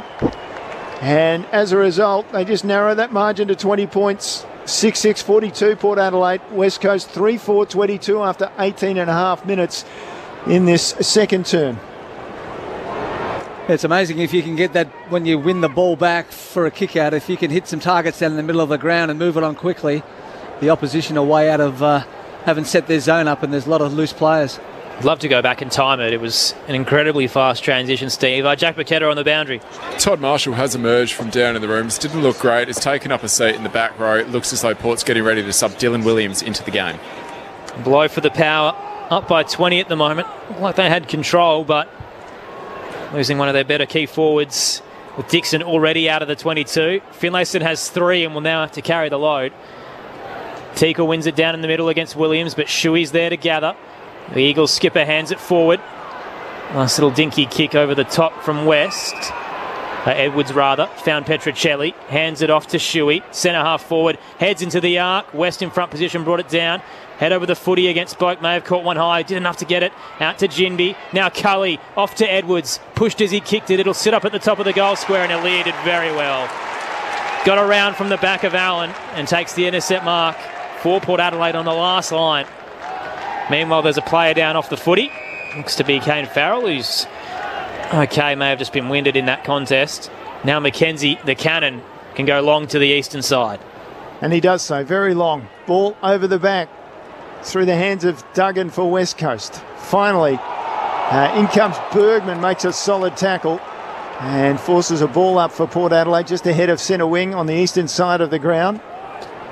Player going down there was Foley for West Coast. So off the pack, it comes to Petrocelli. Umpire saw a push and said there was too much of an advantage there for Petrocelli, who was tackled then released when he heard the whistle. He thought he'd play on. The umpire said go back to Bailey Williams. He's done so, and he goes down to half forward. That Oscar Allen contest against Aaliyah. Ball comes to the front. Rosie picks it up, does a 360, hand passes wide for Burton, down to half forward, long with a kick out on the full, and it'll be a free kick for West Coast to be taken there. He's looked a little bit off, hasn't he, Burton? An easy mark that he dropped probably 5 minutes ago, and then, just breaking away. We had a bit of pressure on him, but it's not too hard to keep the ball in play. Kicked it over the boundary line. The voice of Stephen Williams, Ebony Marinoff, your experts. The Eagles head up to left half forward. Packer waits, big fly from Bailey Williams, couldn't pull it in. Up against Bergman, spills to ground. Elias swung to ground. Ball up to come. Aaron Bryans, Neil Cross with you. The text line 0437 774 774. It's the Power by 20. Sounds like Todd Marshall's about to be subbed out of the game. Bailey Williams wins it down. Straight to Petrocelli, did well in a couple of tackles to get it out to Kelly. The Eagles now at left half forward. Little 1-2 with Waterman. Kelly speared it straight towards Bergman. Apparently it wasn't 15. Caught everyone off guard. Gives it to Wines, who off a step curls it nicely. Out to Butters, who's absolutely bulldozed. Bailey Williams had the height and weight advantage and rolled him. Had to be 50 metres, really. It's just when you see what some of the 50 metres are paid for over the contest, and then just to let that one go, it's pretty inconsistent. Just smashed him from behind into the turf. He takes a while to get to his feet and then pops it on the 45 to Drew. Put Adelaide behind centre wing. About half full at the Oval this afternoon. Fair few sporting events on in the state. Clears the pack, this kick. And at the back is Duggan waiting for it for the Eagles. He'll switch. Shuey, dangerous kick across centre half back. Boak was underneath it. Farrell was at the back. He marks and hits Junior Rioli. What was the Eagles skipper thinking? Went straight to the spine. Port Adelaide was waiting. And inside 50, they find the former Premiership Eagle in Junior Rioli. He's looking for his first. Yeah, probably just hasn't played the sort of footy Port were hoping for. Junior Rioli, we heard what a good pre-season he had. He started off well against Brisbane in that first match, but has probably struggled to be fair from that point on. 1 goal in his last 4 games. Junior Rioli crosses the paint of 50. He'll kick from 40. It's low, it's hard, but it's home. 7-6-48 the Power. West Coast 3-4-22 as the margin extends to an equal game high, 26 points. 22 minutes into the second term on Grandstand AFL. Kills you, doesn't it? Turnover in that position in the ground. Shuey had the ball, and when you turn it over on the back of the square, the opposition win it back. And then particularly Kane Farrell, he's got good vision, was able to find Rioli, and pretty damaging turnover for the Eagles. That's a bit of the story of today's game. It's scoring off turnovers. It's been a bit slow play and they haven't been able to score, but when they have scored, it's on fast play and they've been able to execute nicely, probably to a one-on-one, or Rioli was pretty much on his own there. So now it's down to West Coast. Todd Marshall just confirming that he has been subbed off with concussion. So Dylan Williams into the game for Port Adelaide. And Bailey Williams has been well in the game, goes against Finlayson in the middle, who had the tap down. Hand passed out to Drew by Butters, inside forward 50. It was almost taken by Horn Francis. Ball on the ground though. Ginby's taken by a couple of Port Adelaide players and force the ball up about 30 out just to the right of the goal face. Well, with Todd Marshall going to the bench and off the game with concussion, Jason Horne-Francis finds himself one out the goal square. Clearing kick from the Eagles up towards the centre square. It bounced through Petrevski-Seton. At the back, Houston gathers. He's got 3 to beat. Darling's a hard one to get around. We'll get a ball up. Dylan Williams has also made his way to the forward line, Ebony. 186 centimetres. He's been playing down back, but he started his career as a forward. Now subbed into the game for Marshall. Williams smashes it down. Only as far as Burton. Caught in the tackle, almost threw it out to Drew. Got away with it. Handed it wide to Wines. Now Butters. The handball chain ends with a beautiful kick inside 50. Just lowered the eyes. Hit Burn-Jones. He keeps going. Drew. They nearly made a meal of it. McAtee and Drew running from opposite paths in the same direction. And in the end, Drew won out. Back with the flight. He's been good today, Willem Drew. He's did a really good job. Went to Bontempelli in the last quarter, or second half last week, and quietened the Bulldogs superstar. But he's had 12 disposals so far today, going at 83% with his efficiency. So, yeah, good start to the game. Man on the mark will be 40 out. Drew comes in, looking for his first of the campaign. Magnificent finish. Straight over the goal umpire's hat. Put Adelaide get their 8th. 8-6-54, plays 3-4-22, game high 32-point lead for the home side with 4 minutes to play in the second term on Grandstand AFL. Your experts, Stephen Williams and Ebony Marinoff. We spoke about the contested ball being not in Port's favour in the first quarter, and they've evened that up, and now they're +4. So, I mean, when you're playing footy and you win the contested footy, things start to happen. But what's been super impressive is their movement inside forward 50. I mean, they just getting inside that arc of a better shot on goal, and Drew can actually execute instead of having the goal from 50-odd out. And the ability from clearance to get it away nice and clean to a player that that handball that releases a player, then he's got time and space to make a decision. Well, since round 2, Port Adelaide have lost on average the contested possession by 15.5 per game. It's incredibly bad. So out of the middle, though, they win this. Wines down to half forward with a scramble kick. He falls into a bit of space. Burn-Jones just socketed forward. Looked like Shuey grabbed him. Umpire called play on. Hand pass shot out by Lord that found Rosie. And the 2 youngsters combined for a goal. And Rosie has 2 for the afternoon, and Port Adelaide is streaking away. There will be a review. The goal umpire not certain that it was not touched. How good has Ollie Lord been, his ability to win that ball on the ground as he's coming up at it as a key forward, and then to release it to a player in a better position. He's done that 3 or 4 times so far today, and yeah, it's been really good to watch. That's nowhere near being touched. Rotham's... In swimming parlance, Rotham has missed the wall completely. What are these goal umpires paid for these days? Off the boot, though, it's a bit closer. So we're going back to that. We're going off the boot. Right, fair enough. And how could the goal umpire know that, though? Well, good question. You think if Rosie kicks this and it's a goal? You can see a gap between the ball at all times before crossing the back of the goal line. He might have the 3 votes for the medal. Aaron, was he the last winner? He was. We can't ask Steve about it, though. He's voting on it today, but Connor Rosie's certainly putting his hand up. No, he's had a great game, hasn't he? So finally, after all that, they were talking about the touch on the line. It looked like it might have been touched off the boot. Well, it was closer, doesn't it? There was no mention by the bunker of that, but it's been ruled a goal. Rosie has his second, and the score, sorry, Stephen, 9-6-60 to 3-4-22, Port Adelaide by now 38 points. Isn't it the field umpire's decision if it's touched during play? Surely the goal umpire doesn't have an opinion on that because he's that far away. He should just worry about the line. On the text line, M from Melbourne on 0437 774 774 says, "Hi team, I'm sure I saw the bow and arrow during last week's game. Waiting for it again this afternoon. Dersma has been a little quiet so far, but you are correct. He did pull it back out once again. Hopefully we'll see some goals scored by him this afternoon, Xavier Dersma, the 2 straight for the year so far. Port up by 38 points. Eagles look lively early, but are just starting to slip away. Williams wins it down to Shuey. Got a handball under pressure from Pal Pepper. Did well to Gaff. Now Edwards put it back out wide to Kelly on the broadcast wing. He's wrapped up, just had to throw it away. Cut off by Boak, who gave it straight back to Tim Kelly. Now the Eagles at the attacking edge. Inside, Edwards gave it to Bailey Williams. A handball in hope. Up to half forward. Farrell uses the body to barrel over Shuey. Can't control it. Dives in trying to wrench it out. Darling may have caught one high. Throws the head back. Ball up instead. On the paint of attacking 50 for West Coast. Haven't seen too many injuries so far this term. So tossed up. Williams with Teakle entangled. One down by Williams to Kelly. Kick was smothered by Boak. Spilled back to Edwards. Now Gaff. Here's Foley into the right forward pocket. Leading was Cully. Aaliyah came across, got hands to it. Spilled down. West's kick covered about 2 metres. Picked up by McKenzie. Gave it to Bergman, who then rushes it through for a minor score. Couple of chances for West Coast. Couldn't capitalise. The Eagles now down by 37. 3-5-22. Port Adelaide 9-6-60.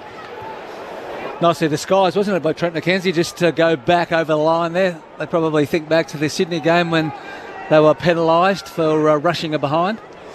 Yeah, it was complete lack of spatial awareness, unless, of course, he did it deliberately. So anyway, that's where we are. Ball runs through, and Houston brings the kick in. And he sends it up towards centre wing. Teakle got rid of his man, couldn't take the mark for Port Adelaide. It's on the ground now. And towards the boundary line, Jones over the ball for West Coast.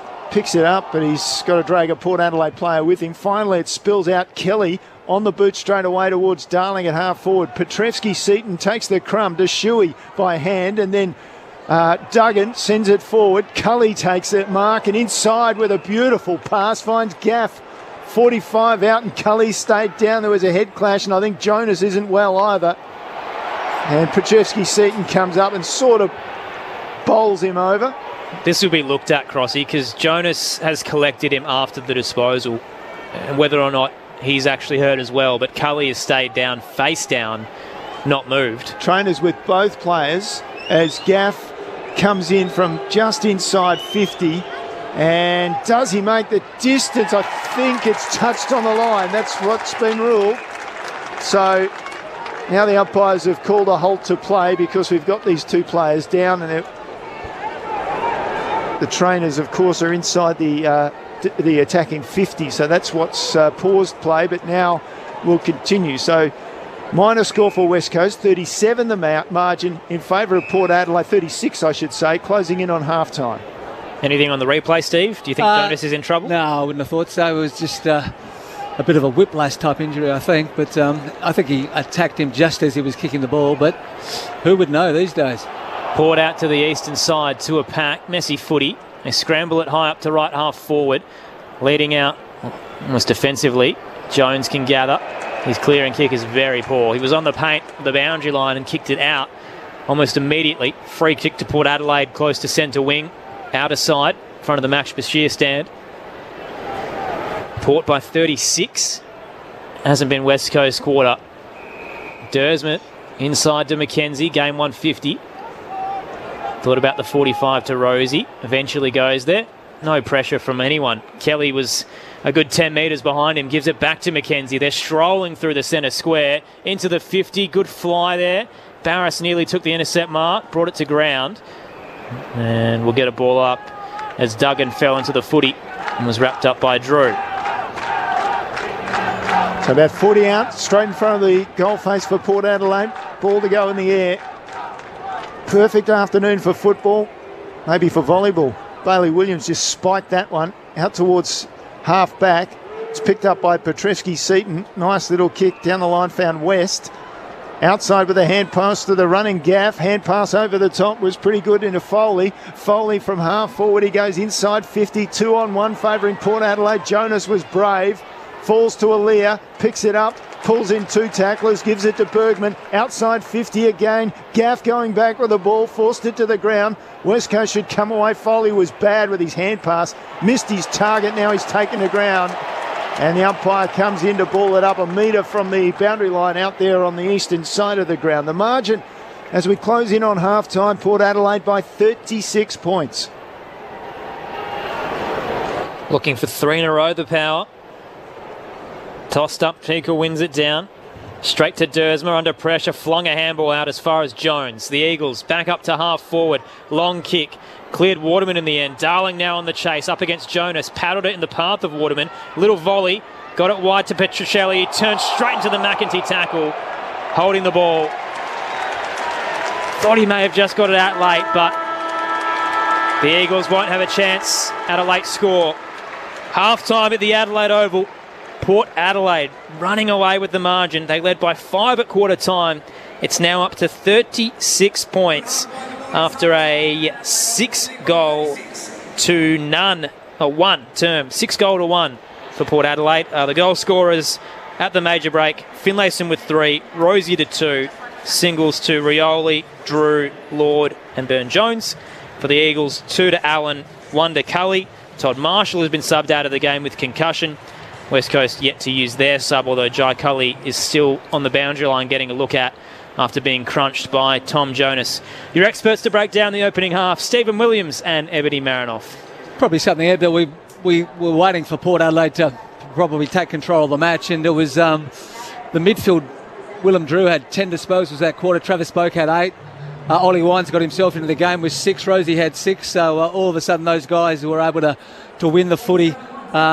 West Coast turned the ball over a number of times as well, and Port were able to win that back, particularly in good positions to score off of. And when they went forward, Finlayson had a couple of goals, and 6-4, 10 shots a goal to 4, they really started to control the game.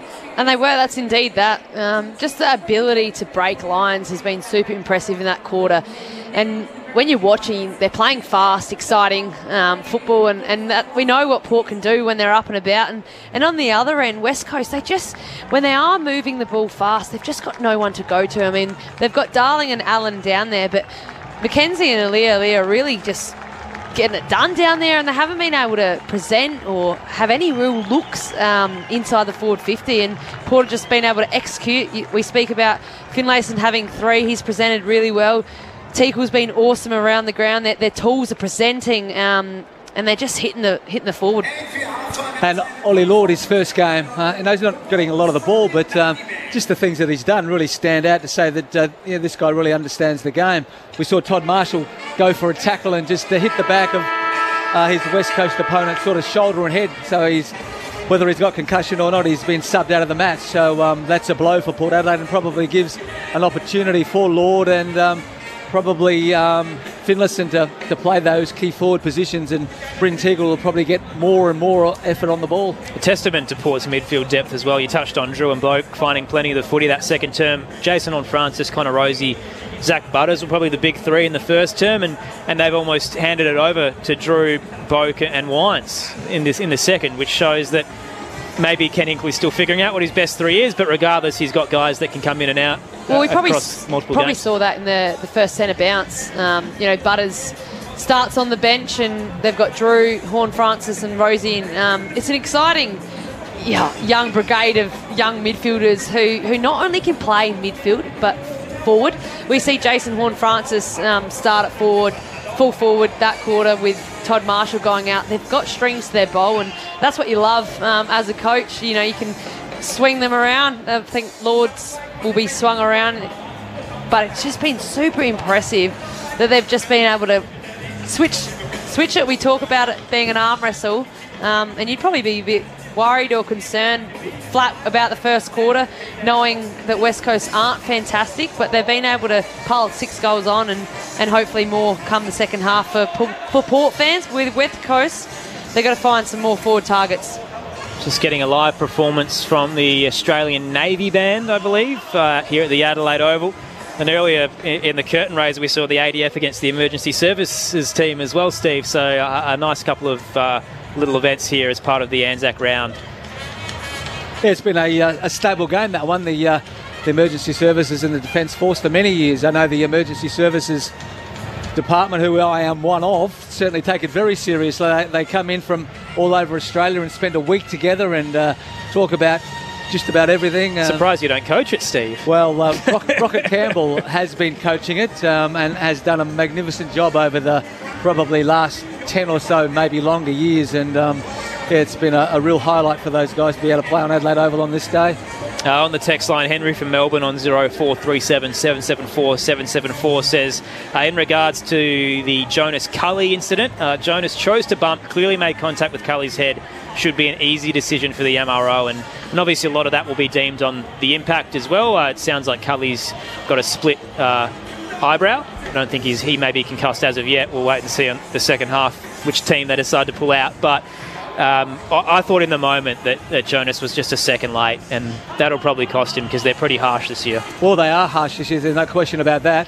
So, but they've been right on the sling tackling, haven't they? And this one, if it was a little bit late, there's certainly, and if the guy's hurt or concussed, he's certainly in a bit of strife. Have you been given some clear messaging on it, Ebbs? No, it's been really interesting, especially, the first 5 weeks of the AFL. They're obviously sending a harsh message. I'm not sure if I love it. You see Zach Merritt missing, not that it should matter, but, it's an Anzac Day, big match.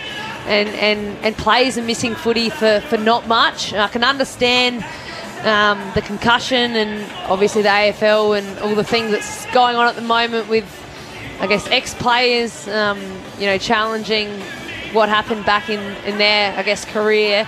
They're obviously cracking down for whatever reason, but I don't love it because tackling is a part of our game, and that's why fans come to the footy, is to watch that ferociousness about it, and it's just becoming, like you said before, you just don't know. No. And the Taylor Adam he was sort of like in a pack of three players that tackled, and I thought he was really stiff. And Zach Merritt, it wasn't even a sling, it was just took the player to ground. So I know we want to look after players, but there is a risk factor in playing as well. And once you need to accept that, and accidents happen.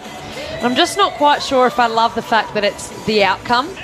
I think that's probably the grey area at the moment, and that's where the inconsistency's coming from, because in tribunal you go and you show footage and things like that, but it's all about the outcome. And to think that a hit that is worse off and the person hasn't been concussed is less weeks or a fine as such, it's pretty crazy. But I feel like more and more often over the past 2 weeks, I think clubs have said that they've, I guess, had emails come through and explaining. So you may see, I guess, the sling tackle come off a little bit. I've seen someone during the week speak about is it up to the umpires to blow the whistle a little bit quicker? Yeah.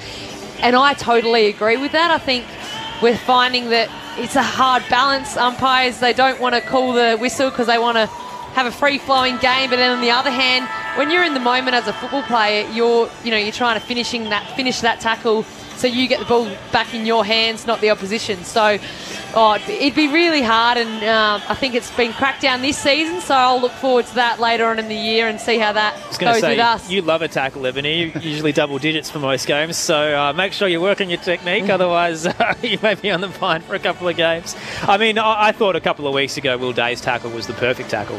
He dove in, he dropped the knees, he didn't dump, he didn't sling, it wasn't two actions, but the momentum of it and the fact they fell forward and the player landed on his head and he cops 2 weeks. It's a really hard one to adjudicate right now, and I feel for players because it is a split-second thing. You're going in and trying to win the footy. You're going into fight and you're going into battle, and you're not thinking. And I think something that you see as a sling tackle, the person that's getting tackled can put more force on than the actual tackler itself. So again, that's another fine line. I mean, you're in control of what you're doing, but you're not in control of the force that the person tackled is giving, and that's it's really great at the moment. I'm feeling for the players. There's been lots of chat about the MRO in the system and how many tribunals have we had in the first 5 weeks. It would surely be a record. I'm not sure about the numbers, but it's been unbelievable. We seen last week Geelong Cats pull out with the Gary Rohan situation, just speaking to some lawyers, they just had no chance. So it's interesting, but it's annoying because it's been a topic of the first month of football, and it's not really what footy's about. No, it's not. And as you said, I think the umpires have a big role to play with the fact that when you're tackling somebody, you got hold of them, they've still got the ball, you haven't heard a whistle, your instinct is, well, I better continue the tackle because I don't want them to get rid of it, and then when they go to ground and they hurt themselves, they're in trouble. So it's a fine line, but they have to find a solution there somewhere. The thoughts of Stephen Williams and Ebony Marinoff here at the Adelaide Oval. Port Adelaide up against West Coast, the Power leading by 36 at half-time. If you do want to get in touch with us, the text line 0437 774 774. We'll go relook at the vision and see what we actually think about the Tom Jonas bump, but I do think he's in a little bit of trouble, Henry, so thank you for your message. Otherwise, we're about to take the latest from the ABC Newsroom.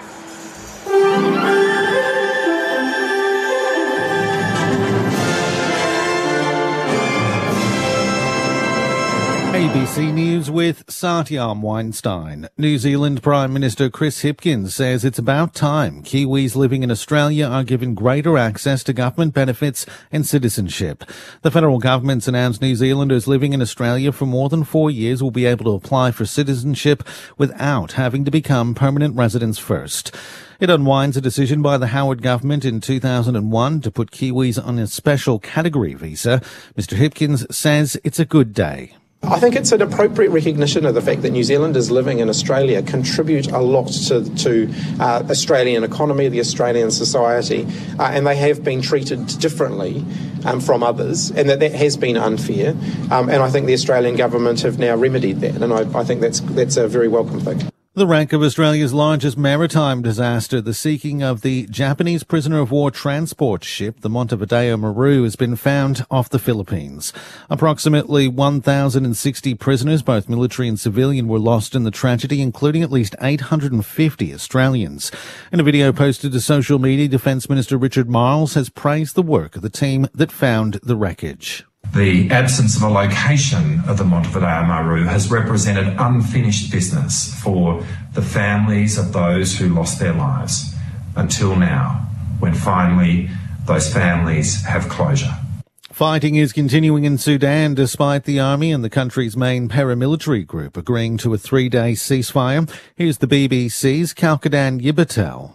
Particularly in the capital Khartoum, the fighting is still going on, and reports indicate that there had been gunfires and also strikes, airstrikes, but also efforts by the army to go on the ground looking for the RSF fighters, and the RSF fighters were also, it looks like that they were embedded in residential areas. So all these indicate that it's likely to be a very traumatizing experience for the residents, for the civilians there, because this fighting is happening in crowded urban areas. In the United States, the Biden administration is welcoming a Supreme Court ruling protecting access to a widely used abortion drug. The court's temporarily blocked a lower court order restricting access to mifepristone. It comes as anti-abortion groups challenge the medication's federal regulatory approval. The drug that's been widely used by more than 5 million American women is the latest flashpoint in the battle over abortion rights in the U.S. An American man accused of leaking classified military documents may have been releasing information for longer and to a wider audience than previously believed. The New York Times reports a user profile matching U.S. Air National Guardsman Jack Teixeira began posting secret intelligence shortly after the Russian invasion of Ukraine over a year ago. The information was posted to the chat group on Discord, which had around 600 members. Mr. Teixeira is facing charges for allegedly leaking documents detailing military secrets to a separate group, also on Discord. A far north Queensland man's been charged with torturing a child over an incident in September 2021. Police allege emergency services were called to a home in the Cairns suburb of Gordonvale in response to an unconscious child who was just under 2 years old. The toddler later died in Cairns Hospital with suspicious injuries on his face and body. Following an investigation by the Cairns Child Protection Unit, a 39-year-old man's been charged with 1 count each of torture and manslaughter. Homeowners who've had solar panels installed 4 to 6 years ago are being urged to have them checked, with reports the isolators connecting to them are exploding. Laura Lavelle with the details. The DC isolator is a switch used to disconnect power to solar panels in case of a fire or emergency. But firefighters have found they're causing the majority of solar panel blazes. Electricians say the model they're concerned about was being installed 4 to 6 years ago. It doesn't include a breather valve, which helps condensation to escape from the switch. Brisbane Bayside homeowner Anthony Parisi's isolator exploded on his roof. I heard this huge bang. It just sounded like something had fallen onto the roof or run into the roof. There were 60 fires involving solar panels last year in Queensland, and 37 were believed to have been caused by isolators. The New South Wales government says it's taking steps to prevent another fish kill event in Menindee in the state's far west. Last month, about 20 million fish died after oxygen levels in the Darling Barker River plummeted to nearly zero. Authorities have elevated the risk of a repeat event as fish are stressed and competing for depleting food sources. You're up to date with ABC News. Well, it's not a normal cafe. We specialise in the milk of the platypus. Auntie Donna have millions of views. Now the superstars of socials have an ABC TV show and a cafe. Here's your sandwich, you dingus. And more celebrity cameos than latte flavours. Doesn't that sound silly? Pretty silly to me, Ray. Auntie Donna's Coffee Cafe. Wednesday nights on ABC TV and streaming on ABC iView. Grandstand AFL. Now streaming every match on the ABC Listen app. Look for the AFL button. Spill towards Lord, who hands it off magnificently, charging through Boak, over the top to Burn-Jones from 40, off a step, finishes. And just like that, Port Adelaide score a major. Teagle slipped a hand past to Dersmer onto Houston, tapped it forward and it came back to him, off to Drew. Drew hand pass into the middle was good. Burton now has a clear kick inside 50. Oh, surely Finlayson was grabbed, he was. From 25 out, just caresses it through for his third of the afternoon. Jeremy Finlayson does the job for Port Adelaide. He's having a bit of a day out. Winds down to half forward with a scrambled kick. Falls into a bit of space. Burn-Jones just socketed forward. Looked like Shuey grabbed him. Umpire called play on. Hand pass shot out by Lord that found Rosie. And the two youngsters combined for a goal. The 2023 AFL season. On radio, ABC Sport Digital. and now streaming on the ABC Listen app. Great to have you with us on this magnificent Saturday in Adelaide. Decent crowd, perfect conditions. Port Adelaide have turned up to play, and West Coast injury ravaged, but certainly up for the fight. Unfortunately, in that second term, though, the home side just got the better of them. A 36-point margin now at the major break. What can the visitors do to answer back? They're down to 24 active players to pick from at the moment. 15-player injury list, over 1,000 games of experience out, but they showed some spark early. Their forward line starting to click with Waterman and Allen, but their midfield starting to get dismantled a little bit by the depth of Port Adelaide, with Rosie, Drew, Butters, Wines, Horne-Francis all rolling through there. Todd Marshall has been subbed out of the game with concussion, which means that Dylan Williams is onto the ground. Nothing in the impact. He was tackling Liam Duggan from behind, and just an unfortunate, innocuous head knock. Meanwhile, for the Eagles, we wait and see on Jai Cully, who copped a late bump that was quite high from Tom Jonas. Jonas looked a little wobbly as well, so we'll check in downstairs with Jack Paquetta in a moment. Aaron Bryans and Neil Cross with you for the call. Stephen Williams and Ebony Marinoff, your experts this afternoon. Still to come today, the Giants and the Lions at Manuka up next with Brett Sprigg, Daniel Garb and Jason Saddington.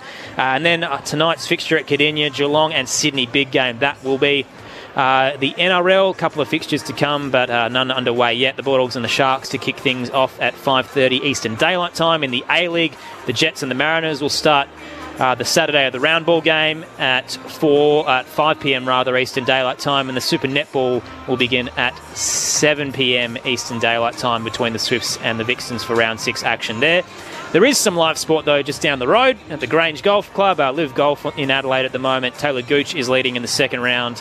Midway through, he is 17 under with a 5-shot lead over Pat Perez. So that's just over in Glenelg. Very excited to have Live Golf in town. Obviously, it's a bit of a rock concert over there, so some good reports coming out of that function. Did you say Glenelg? I did, yeah. It's great. So, no, I just... my head's all over the place, Cross. You're trying to figure out what's going on with the West Coast Eagles. The text line 0437 774 774. Bill says, how long since the Power have been in control of the game and then flipped an off switch and lost? Obviously hoping that will happen here for the West Coast Eagles. Can't remember one off the top of my head where they completely rolled, but the showdown, they were certainly neck and neck with Adelaide for most of the game and then capitulated in the fourth. So there is a chance for them to fall asleep, Steve, and West Coast to take advantage of that. But with a 36-point margin, they need a pretty significant drop-off. Yeah, probably. Probably the first 10 minutes of this quarter. If Port can, get away and kick the first 2 or 3, you can imagine the floodgates might open up and the margin could really blow out. But West Coast have shown that, competitive-wise, they are matching Port in pretty much everything. Just they've turned a few over. Port have hurt them on the rebound, and no Marshall, so Port's forward line will look a little bit different, but it's all going to be who wins around the contest. I thought Travis Boak, after a really slow start, got back to that trademark running, the hard running that really opens up the opposition, and he showed some good signs in that second quarter for Port Adelaide. So, it's going to be an interesting 5 minutes in this third quarter. Also on the text line, Mark in Adelaide wondering what the crowd estimate is. Probably about low 20s, I reckon, maybe 25. Port Adelaide by 36 points. Neil Cross to begin the second half. Port Adelaide with not a great record here at Adelaide Oval against West Coast. Only won one of the 6 contests, but they're looking good now. And out of the middle, it's actually in the hands of Edwards for West Coast. He was tackled immediately. Umpire said that's holding the ball. So they were forced backwards. Rioli made the tackle. It's a hard one to call when you're leg driving out, not able to, I guess, hit a handball. But Rioli will go inside 50 now. He drives it in short. Williams got across for West Coast, knocked it down with it and picked it up, gave it to Hunt, and floating ball back down the line, and Rioli jumps on top of Shuey. He was out of control pretty much, but still managed to take the chest mark. Point of the square at right half forward. Rioli heads to the right forward pocket, leading out Finlayson. He put it in front of him, but just couldn't quite get there. He is brought down, though, in the contest. Not much in that one, was there, really? The contest was over, and probably no need for it to happen, but I'm not sure it was a free kick. But interesting from Port Adelaide, Ryan Burton's gone forward. He's basically swapped with Dylan Williams. He's gone back to half-back where he played the last 2 or 3 games for Port, and Ryan Burton playing in an unaccustomed forward role. Unfortunate for Rotham, the momentum just brought him forward. He gave away the free kick. Now Finlayson curves it and loves it. Celebrates with the crowd for his 4th goal of the afternoon. Port Adelaide strike early in the third to push it out to a game-high 42-point lead. 10-6-66 plays 3-6-24. 2 minutes into the third on Grandstand AFL, your experts Stephen Williams and Ebony Marinoff. Well, when you got your kicking boots on, you're on, and Finlayson has presented extremely well all game, and he's finished his work with 4 goals. A cheeky free kick there, which could have probably gone either way, but that's a tight angle. That is a super impressive, and doesn't the crowd love that? He does kick the ball well around his body like that, but Port would be really pleased with the way they were able to win the ball in the middle. Tackle after tackle, like they won the ball eventually, holding the ball, and were able to take it forward and make the most of their opportunity. There's more bad news for West Coast. We'll get down to Jack Paqueta in a moment as the ball bounced in the middle. Teakle got the better of it. Wines reached, finally got it. Hand pass out, came off the legs of Butters to Teakle. Keeps it low. Powell Pepper couldn't take it at half forward. Hand passes off for West Coast, finds Kelly. He received from Barris. Now forward to Williams. Then Edwards, and then he gave it back to Kelly, and Burne-Jones had him straight away, so he hand passed in hope down the ground. Turnover, back come Port the other way. Powell Pepper in the middle of the ground. Nice 45 kick from Powell Pepper, finds Burton, waits for a lead, 3 an option in the 50. Instead, he's kicked it straight to the hole. Teakle did enough to bring it to ground. Finlayson hands it over the top. Powell Pepper can march in and kick his first of the afternoon. They're all over the Eagles to start the third. 48 points the margin. 11-6-72. West Coast 3-6-24. 3.5 into the third term on ABC Radio, Sport Digital and the ABC Listen app. was really good work by Ollie Lord again. He could have easily just conceded that mark. It was kicked into him from Burton into the forward 50, and it was a poor kick, and West Coast looked like they were all over it, but Lord was able just to get a fist in, bring the ball to ground, and from that point on, Port were able to crumb it, and Finlayson with a beautiful release handball to Powell Pepper and an easy goal. But well done again by Ollie Lord for not giving up. And that's what he would have been asked to do today. We don't need you kicking goals, we just need you to compete.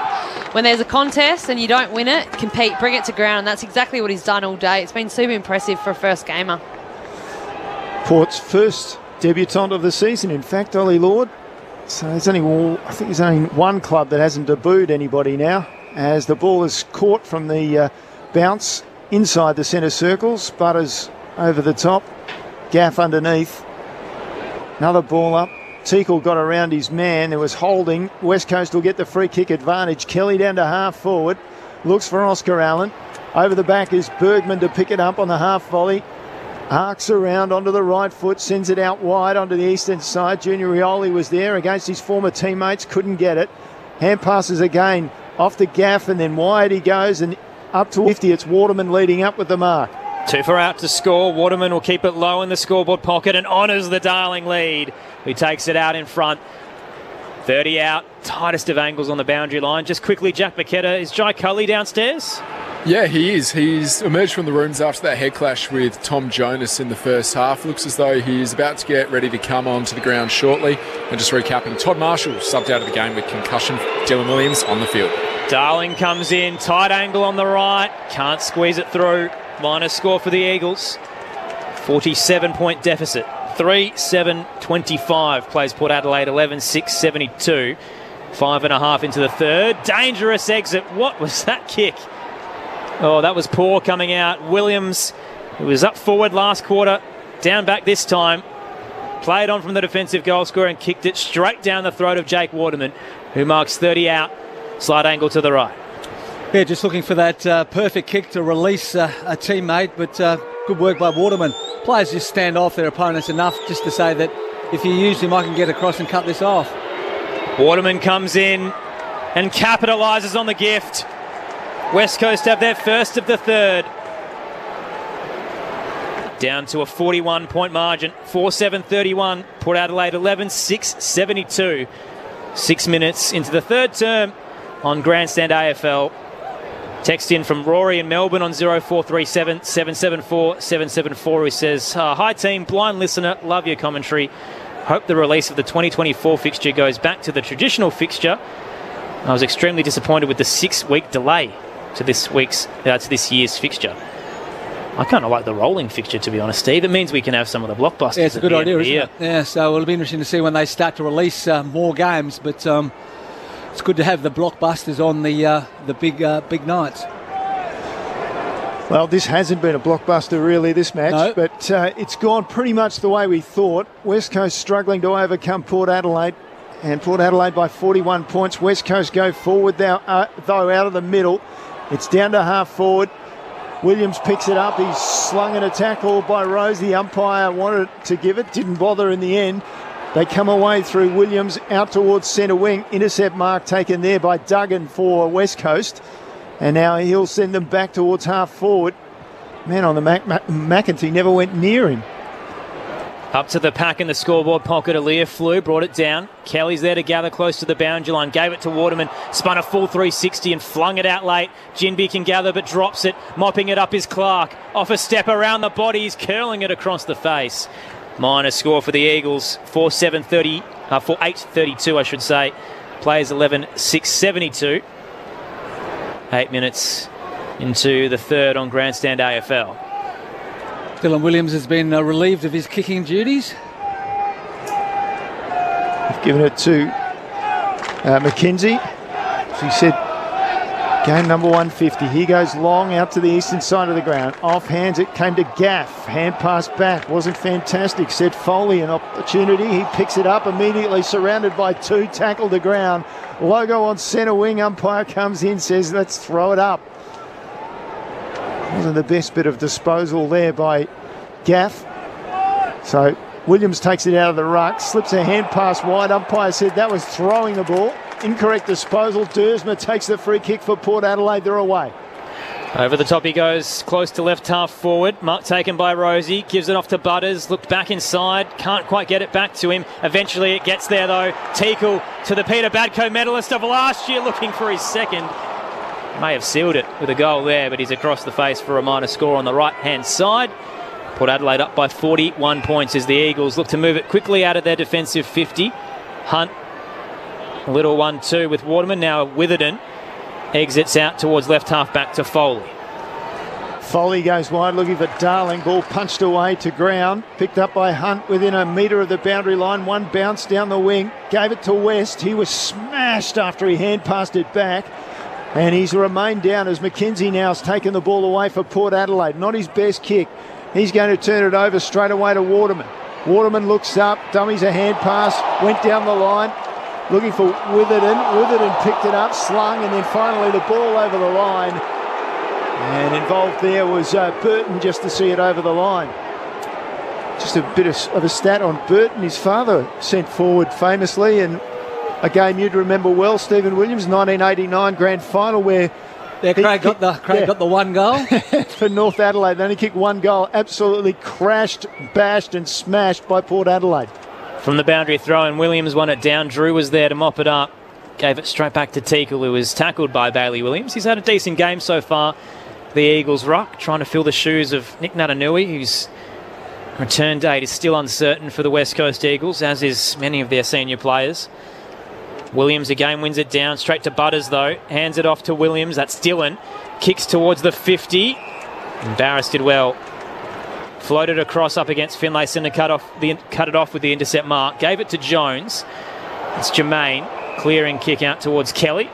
Did well. Bounced off Bailey Williams to take the mark, his teammate. Tim Kelly's at left half back. Sells some candy around Boak. Trailing by 41. He'll head up towards left half forward. Bergman charges out of defensive 50. Takes the intercept mark, and Darling clips him high in the process as well. Just on Jack Darling. Tom's texted in to say Darling has played 250 plus games and he's soft as butter in about 220 of them. As senior player, as a passenger. Down the line goes the kick-off, ends. It comes eventually to Williams. A couple of handballs in there. And now Butters picks it up. He's smashed to ground for Port Adelaide. West Coast back in control, wide to Waterman. Taken in a tackle. Ginby went to ground. He was clobbered over the top by Dylan Williams of Port Adelaide. It was a little bit of accident. Both players slipping, so Ginby will take the free kick. Right near the interchange gates, about 5 metres inboard. Down the line he goes. Oh, Jonas dropped a pretty simple intercept mark coming across the front of Darling. Over the boundary line, we'll get a throw in. Speaking of boundaries, Jack Burkheader is down there. A couple of things down here. Luke Shuey has been subbed out of the game, so Rhett Bazo is coming in. And Port Adelaide debutant Ollie Lord has come off with a sore knee, quad. They're just looking at that kind of area now. They'd be down to one key tall if that's the case, with Jeremy Finlayson from the ruck contest. Horn Francis extracts it, gets it to Drew, then Boak on the 45. Nice kick to McEntee. Port Adelaide surging up the broadcast wing. Rosie receives, heads towards Powell Pepper. He was waiting at the back. Rotham just got a hand in the way. Mopped up by Duggan, got it to Barris. Clearing kick for the Eagles is good. Hits the former Demon in Hunt at left half back. So Luke Shuey out of the game. Big blow for them. Obviously the ankle concern in the opening term. He was spun in a Wines tackle and just got caught underneath it. Played it out in the second. Nearly their leading possession getter. He's just behind Tim Kelly on 17 and now out of the contest. West Coast behind centre wing. Hunt looks inside. Nice kick. Hits Foley. Has a runner outside in Duggan. Gives it to him. He weaves around Burn-Jones. West Coast inside 50. Darling's in front position. Lost it with the flight. As did McKenzie. He went to ground. Jonas came out and fell into his teammate in the tackle, holding the ball. Couldn't dispose of it cleanly. Ran out of room because the body of McKenzie was in front of him. And Jai Cully has a shot on goal. Man on the mark will be 40 out. 45-degree angle to the left. This one's an interesting one with Cully. He's looked pretty concussed, but he's probably gone downstairs, had the concussion test, and come back after the 20 minutes, which the half-time probably allowed that. So it's great to see him back on after that collision with Tom Jonas. Looking for his second of the afternoon. Cully's kick is pure. Started right, curled back. West Coast have their 5th of the afternoon, and they trail by 35 points. 5-8-38, the West Coast Eagles. Port Adelaide 11-7-73. As we approach the 14-minute mark of the third term on Grandstand AFL, your experts Stephen Williams and Ebony Marinoff. Tom Jonas just looking really out of touch, isn't he? He just getting caught all the time. He really needs to get himself back into a bit of form, because there'll be a point in time where the club has to make a decision. It's really uncharacteristic of him. He usually comes over and takes the marks. He spoils. He got a lot of penetration with his kick, but he just doesn't really have a lot happening at the moment. And I'm sure he'd have a lot of self-awareness himself, and he'll be trying to find form. It doesn't look like he's found that form over that week off, but he's a great player, and he's probably an All-Australian back in the day, but hopefully he finds some form, because Port certainly need him up and about. West Coast could do with another couple of goals as well. They take it out of the middle again. It's off to Jones. Hand pass forward to Kelly, then back to Jones, and he runs towards half forward, kicks it long towards half forward in the end, and can't find Oscar Allen leading wide out there on the eastern side. And we'll get a throw in just outside attacking 50 for West Coast. And they've pulled the margin back to 35 points. It was 36 at half time. 14 minutes into the third term now. Tossed in, Waterman won it down to Petrocelli for the Eagles. Jimby tried to get it to Kelly, but it was smothered, and they'll dive in for the tackle. We'll get a ball up close to the arc. Full credit to West Coast, because the game looked like it might just career out of control. Port kicked the first 2 goals of this quarter, but the Eagles have hit back with the last 2 and actually are in front as far as general play goes. Teakle down the throat of Wines, rush the kick straight to Jones. Turnover for the Eagles. Now a little 1-2 as Edwards combines with Gaff. Rolling ball into the 50. Coming out to meet it, Aaliyah, tackled by Oscar Allen, who was late to the party. Ball up to come. 35 out straight in front. We're inside West Coast attacking 50. They're down by 35. Looked great in the opening term. The maturity of Port Adelaide just taking over, but they're back in this. On Francis now clears it. He rushed it out towards the eastern side. Again, Jones sitting back in great form. Gives it off to Rotham. Back inside 50. Allen again late, had to spoil. Clark was taken out of it. There's a whistle on the play, and it'll go the way of Dylan Williams. Port Adelaide's defender in the scoreboard pocket will pop it short to left half back. He finds Kane Farrell. On the text line, Michael, Shane and Gaza on a road trip have messaged in to say, "Hi team, we're headed to the Anzac service at Hellfire Pass. Love the call on the ABC Listen app." Port Adelaide complete the switch with Houston coming onto this broadcast side of the ground. After Drew takes the mark at right half forward inside 50. Big long kick sets the chance for Waterman to come across, knock it away over the boundary line from Powell Pepper. 25 around from the goal face. Port Adelaide attacking that Riverbank stand into the ground in this third quarter. And it's 2-2 to West Coast, a 2-1 to Port Adelaide in the quarter as the ball comes back into play. And it's Finlayson off the pack, and then he snapped towards goal. Got a good bounce to just bring it inside the behind post for the minor score. So that margin then back to 36 points in favour of Port Adelaide. We cross over 17 minutes in this third term, and it'll be Witherden prowling the goal square, the top of the goal square, to bring it back in for West Coast. Contract year for the former Lion. He goes long. Up to left half back. Jonas uses the body to get Darling underneath the footy. Flying across Teakle. Put his body on the line and he's cramping at the fall. Meanwhile, the ball's held up close to the boundary line as Kelly wraps up Drew. Ball up. Teakle's popped up a little ginger, but he's going to get into this contest.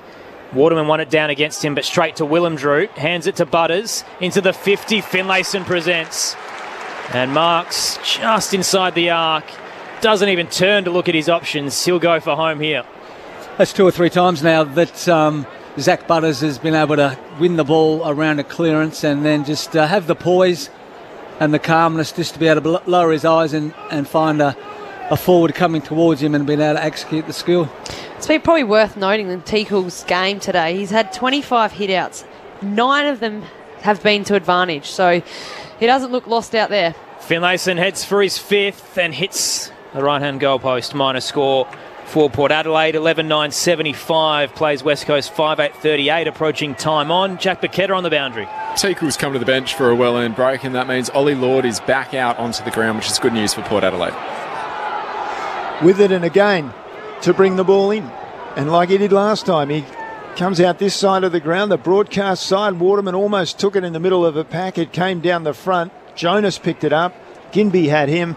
And we'll get a ball up. Right half forward for Port Adelaide. Goes in the air and Finlayson had the better of it. Tried to lay it down for Butters. He was thrown to ground after the ball was well gone.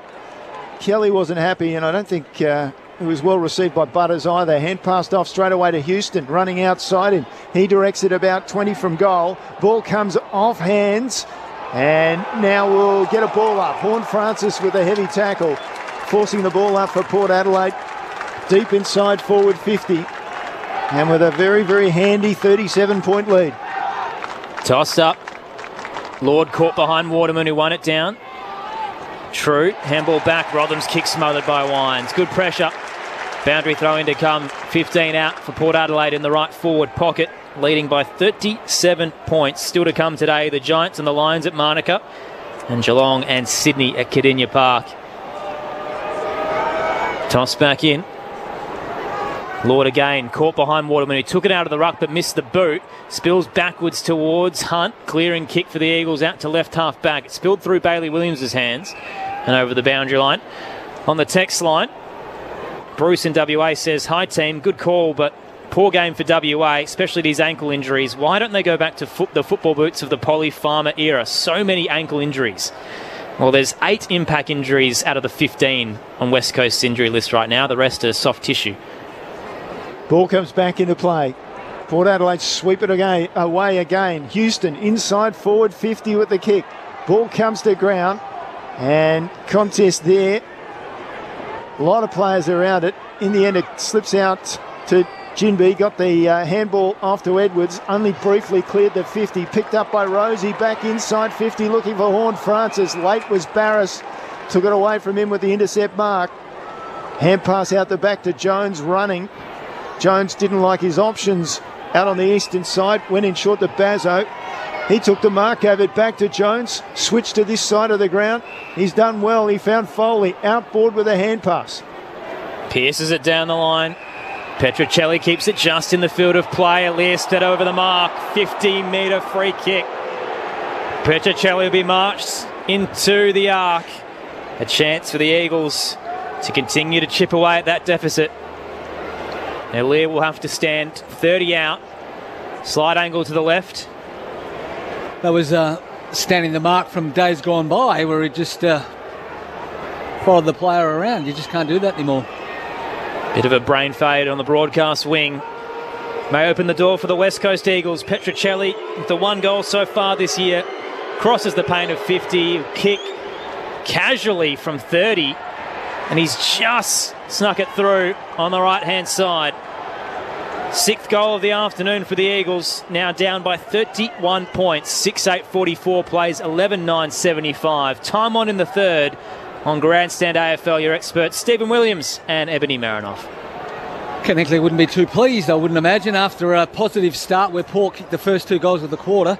Since that point on, West Coast have kicked 3 to none. And I think they're in control in general play around the contest. They're winning the footy, and Port need to snap back into gear. We saw against the Cats last week, the Eagles looked like they were going to get blown out the water, but they were able to kick 7 of the last 9 goals of the match. So they've certainly held on tight when it looked as if it could be a real onslaught from Port Adelaide.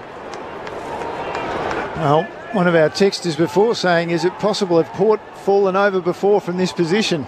And it's not exactly falling over, but they've certainly not been at the level that they were in the first half. Out of the middle, it'll be West Coast again. Gaff has it in his hands. He looks for Ginbey. Gets a return hand pass, then wide he goes with the handball off to Clark. Clark down to half forward, wasn't great, fortunately for West Coast. Bounces just inside the boundary line, and at left half forward, they'll get the stoppage and a throw in. Tim Kelly with 24 touches, leading all possession getters so far this game. Connor Rosie with 19. Toss back into play. Teakle won it down. Drew with the volley out of the air. Rolls through the broadcast wing. Burne-Jones made a contest of it.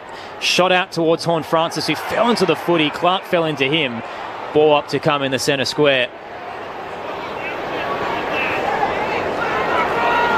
He's a bit proppy getting back to his feet, Horne-Francis. Almost sandwiched as he fell into the turf. He's clutching his left forearm. Meanwhile, Teakle wins it down straight to Dersma. Gave it out to Houston. Bit of a fumble against Jimby, but got it back to Farrell. Now out to the eastern side. He puts it in the path of McEntee. Nice bounce. Gathered against Witherden. Spins. Pierces it towards Burne-Jones. Good spoil from Foley. Spills towards the boundary line. McEntee goes again. Gathers, but his handball's a turnover to the Eagles. Gaff gave it to Edwards. They wanted to take the advantage. There's a holding free kick that's going to Port Adelaide. He doesn't even know he's got it.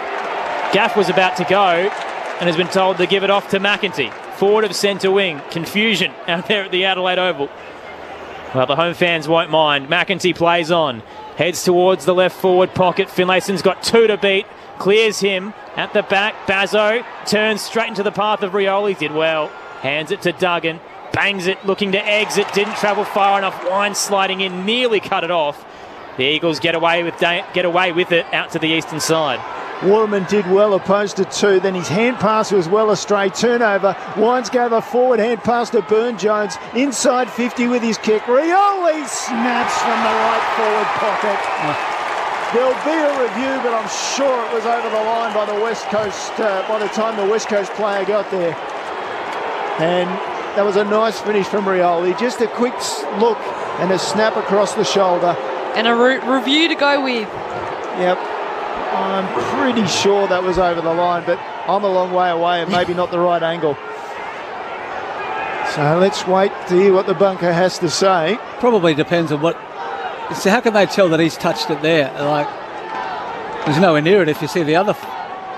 It's going to be close, I reckon, on that. So they're lining hand. up. Yeah, they're lining up both the side-on footage with the behind-the-goals footage, and it seems to suggest there is a pretty big gap. Angles we can see the player makes contact with the ball after it's crossed the goal line. Decision on the scoreboard. So there you go. Junior Rioli. But the MRI's had its fair share of work this year, but I reckon the umpire's review has it too. It just seems like we're just going up to reviews. What was it like in the old days? There was no such thing. No such thing. It was just, that'll do. Goal. That was it was more almost umpire like the abuse in those days, wasn't there? It's almost like the cricket now, isn't it? That the umpire won't make a decision because he knows he's got some backup. So do what you paid for and make the decision. 37-point lead to Port Adelaide. They're up by 36 at the half and 5 at quarter time. Felt like the Eagles had just got back into this contest, but Port Adelaide just keep halting any momentum they build. Both subs have been activated. Marshall out with concussion. Shuey with, we think, is an ankle injury. Suffered in the first, but subbed in the third. So Bazzo and Dylan Williams both on. Great sunshine out there on the Adelaide Oval. Bounce favoured Teakle. He won it down. Straight in the path of Kelly, who was held. Rosie panicked, grabbed him, gave it away. Free kick West Coast. Tim Kelly heads into the 50s. Got the lead of Allen, who just got Jonas in his path at the last minute. Knocked away. Spilled out. West did well. Weaved in traffic, but then kicked it straight into the face of Houston. Bounces back. Edwards, his kick smothered. Houston gets another crack and bangs it up to left half forward. Free kick going West Coast way. Bazzo looks to have been held as he chased towards that contest. So the Eagles will recover at half back, trailing by 37. As you may have realised, I guess, across the afternoon, if you've been with us since the start of the game, there's not a lot of Eagles fans in attendance this afternoon. Generally very quiet when they have the footy. Up to right half forward. West brought it to ground. Coming through, True couldn't gather. Horne-Francis could. Handball out to Houston. There's a throw. It's coming back West Coast way. McKenzie very proppy as well. He may have caught one in the ribs in that marking contest. Horne-Francis was the offender. And it'll come back to Edwards. Right half forward for the Eagles. Heads into the scoreboard pocket. Allen gets a fly, as does Waterman. Jonas sandwiched between them. It's off hands over the boundary line, about 15 out. Right forward pocket, northern end.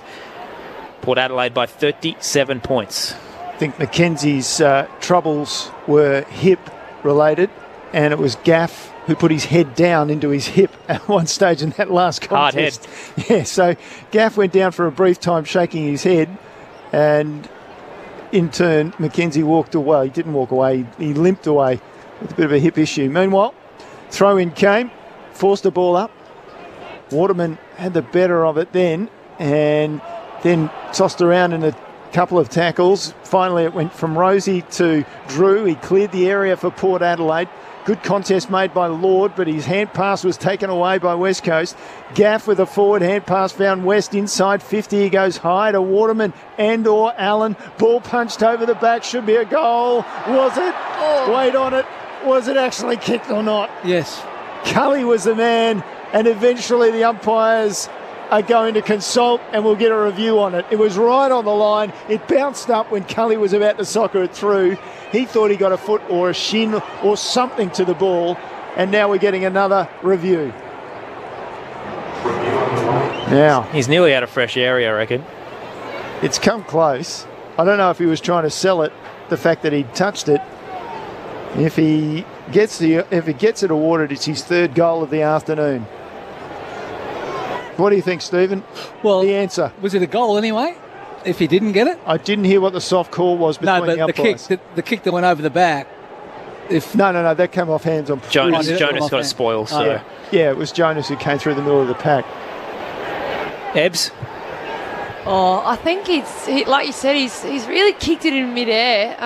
But I feel like it's potentially hit his back ankle when he's, jumping in, trying to get it, because he did celebrate with the crowd. Yeah, I think he's seen Jonas obviously get the spoil. So sometimes you're in two minds: do I kick this thing or do I let it go through? But it's taken a while. So it virtually bounced on the line straight up, and that he was right over the ball and ready to slam it through, and then all of a sudden it's up he hasn't around. Touched that. It's up around knee height. He's tried to get his leg up and over. The way the ball drops, it doesn't deviate. I think it does. You reckon it does? And we've got a shot down the ground, if you like, now, and I think it does deviate. This is as close as it gets. It looks like he's pretty confident he's got it. I reckon he kicks it right there. Yep. I think it's touched it. It deviates. Here we go. Not much force there. You can see the ball makes contact with the West Coast attacker's boot before crossing the back of the goal line. Decision on scoreboard. Crowd not happy about that. Well, no, it's a Port Adelaide crowd. You would expect them to be happy, but so Cully gets his third of the afternoon. West Coast creep a little closer as we approach three-quarter time at the Adelaide Oval. More boos rolling out because it's just actually been confirmed on the scoreboards around the ground that it is a goal. So 31 and a half minutes into the third term, West Coast get their seventh. 7-8-50 plays Port Adelaide, 12-9-81. 31 the margin as we close in on three-quarter time. It's like they're booing a system justifying that there was a kick there. They're really not happy about it. Port Adelaide not happy with the system? What are you talking about, Anthony? Since when? Never. I mean, look, it could have gone either way, but hey, a touch is a touch. That's all you need, isn't it? And he certainly celebrated, so it's a fair chance that he did get it. And he's kicked three, so a really good effort, 3-goal-1. 12 premierships in the box this afternoon between Ebony Marinoff and Stephen Williams in the middle. Bailey Williams wins the tap down, but it's Drew who can crumb for the power. Got it to Rosie. Tackled by two, dropped the footy. Holding the ball, going the way of Tim Kelly. Certainly been the best of the visitors this afternoon. Disposal 26 as he hands it off. Foley into the 50. Leading out. Waterman got there late. It actually bounced off his quad. He didn't expect the drop. Dylan Williams clears it for Port Adelaide out to centre wing. Lord had two to beat. Barris used the body well. Nudged him out of the contest. Takes the intercept mark. Gives it to Foley. Down the line he goes to Edwards. Had a runner outside and Kelly. Over the top. He gives it to Waterman from 55. Could have gone all the way. Instead he dinked it almost nonchalantly into the 50. Straight to Tom Jonas, who stood in the hole and took the intercept mark for the power. You're pretty happy with that, Tom? Yeah, it was almost like he was leading for the ball. So he's gone straight across from the left back pocket to the right. Dersma with the mark. And Dersma, who's on the wing on this side of the ground, goes long down the line, comes off, hands straight away. Oh, and caught straight away. Had nowhere to go there, True. And he was caught with one hand, and so he just dropped the ball effectively. So it'll be a free kick.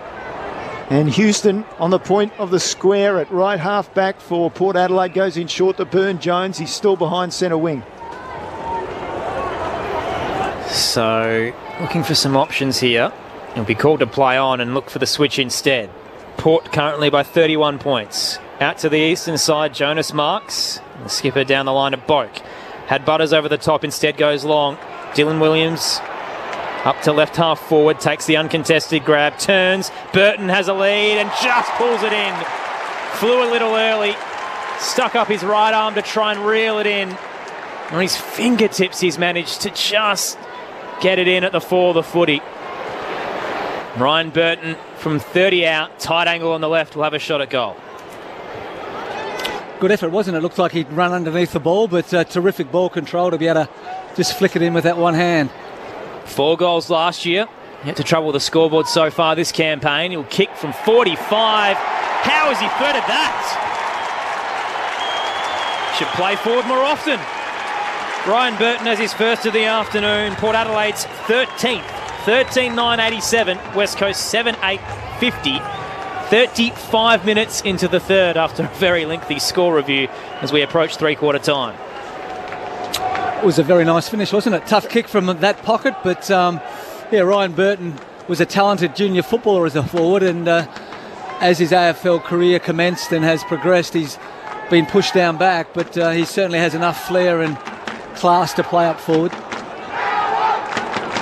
So Burton's goal gives Port Adelaide the advantage of 37 points. They were 36 up at half-time, so they've won the third quarter just at this stage, but still a little way to go. As we cross over 35 minutes. A couple of long reviews haven't helped things.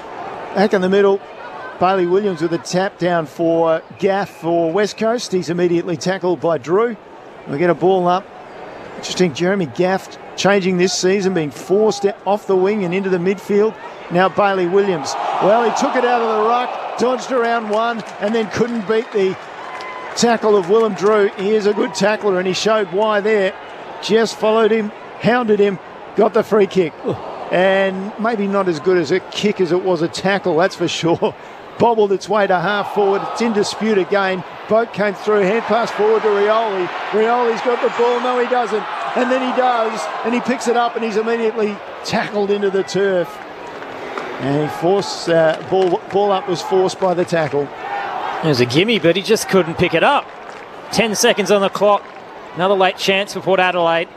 Lord won it down. The Eagles get the clearing kick, though, up towards half-back. Oscar Allen entangled with Tom Jonas. They'll go to ground. Oh, that's a semi-dangerous tackle.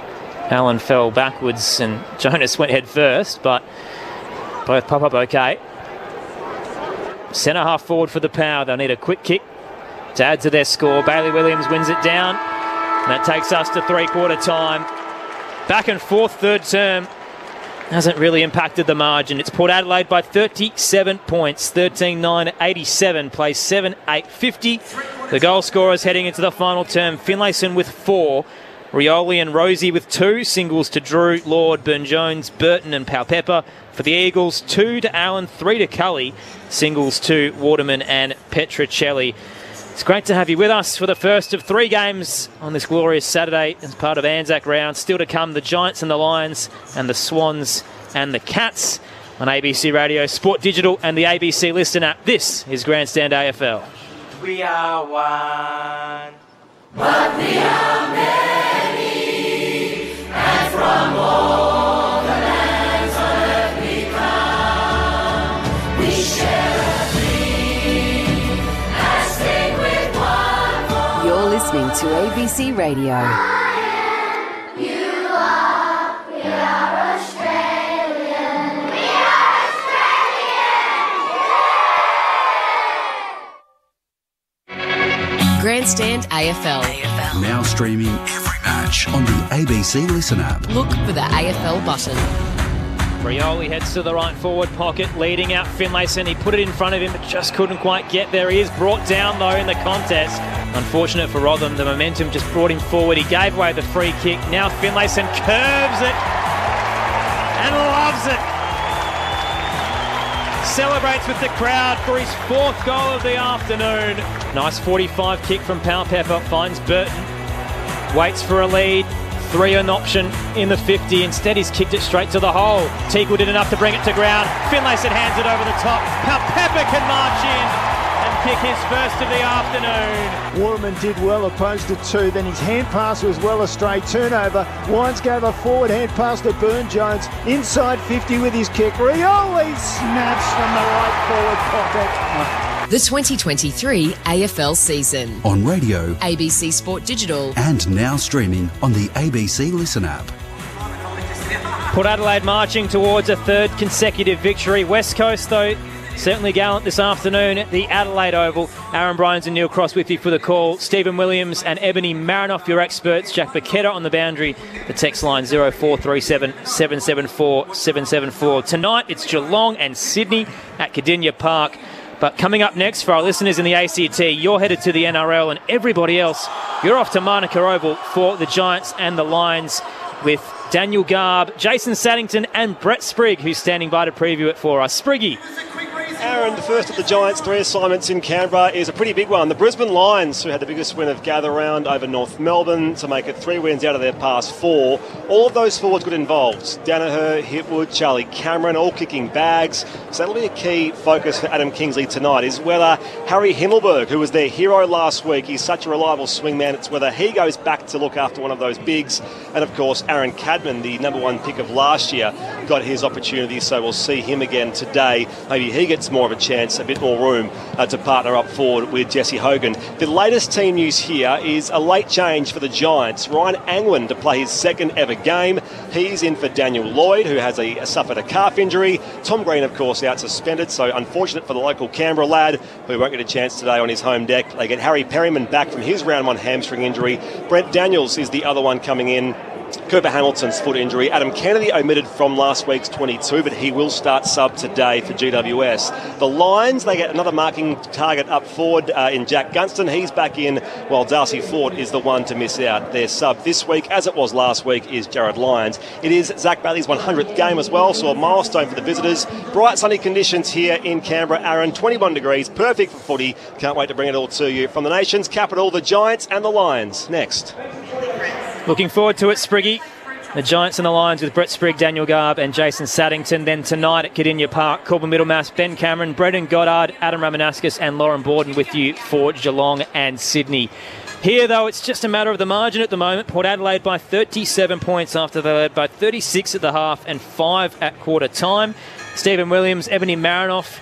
Can you see any positives to West Coast? How do they make sure this doesn't blow out in the final term? Well, I think it's all about the momentum shift. When they actually have momentum and they're using the footy nice and fast, they're actually being able to have a few looks inside the forward 50. I mean, they had 3 goals in a row and looked like they were getting the game on their terms, but then Port come through and kick a couple of goals to, I guess, break that margin out a little bit more. But, you know, Tim Kelly's had 28 and Andrew Gath's been pretty impressive. I mean, Williams has had a handful of clearances from his hit-outs. It's been super impressive, considering Teakle's gone up against him. But I think they just need to be able to win the ball a bit more on the inside. But it's been a tough day. But they showed last week, kicking the last 7 goals against the Cats, that they show fight and they're not giving up. They know, I guess, the odds are against them. But they've got some impressive players. They just need to stand up and get things going on their terms.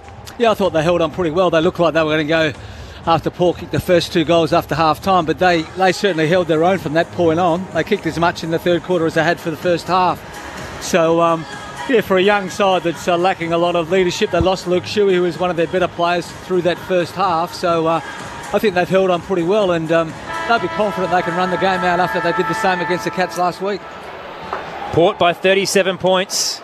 On the text line, one listener says, Port Adelaide doing it in first gear. Ray in the Riverland says, good game considering the odds. Let's see what West Coast have to offer in this final term. Bailey Williams wins it down to Andrew Gaff, who was held by Butters. Quick clearance coming. Edwards' handball is poor. I've mozzed him. He tried to get it to Jones, who overran the footy. They retreat back to Witherden. Gaff now heads up the eastern side. Looking back to Jermaine Jones. He did well. Marks up against Dersma. Wants to play on immediately. Clear incentive here in the final term. He spears it to Darling. Marks on the boundary line, close against Bergman. Wheels, heads into the left forward pocket. Waterman's got 2 to beat. Juggles it in the end. Could have pulled it in, but Edwards stood in his path. Falls to ground. Tackle laid. 25 out. Tight angles to the left. Will get a ball up. What's catching Port Adelaide out is just West Coast just decided they're just going to play on, get the ball, move it on as quick as you can, and all of a sudden it's a bit more even inside 50, and Port are under a bit of pressure. Well, that's when they've been able to score today, when they've gone fast and they've got the handball chains and, I guess, had the defenders caught off guard. So if they're going to win the game, they need to play fast, and that's what they've come out doing. So blood rule.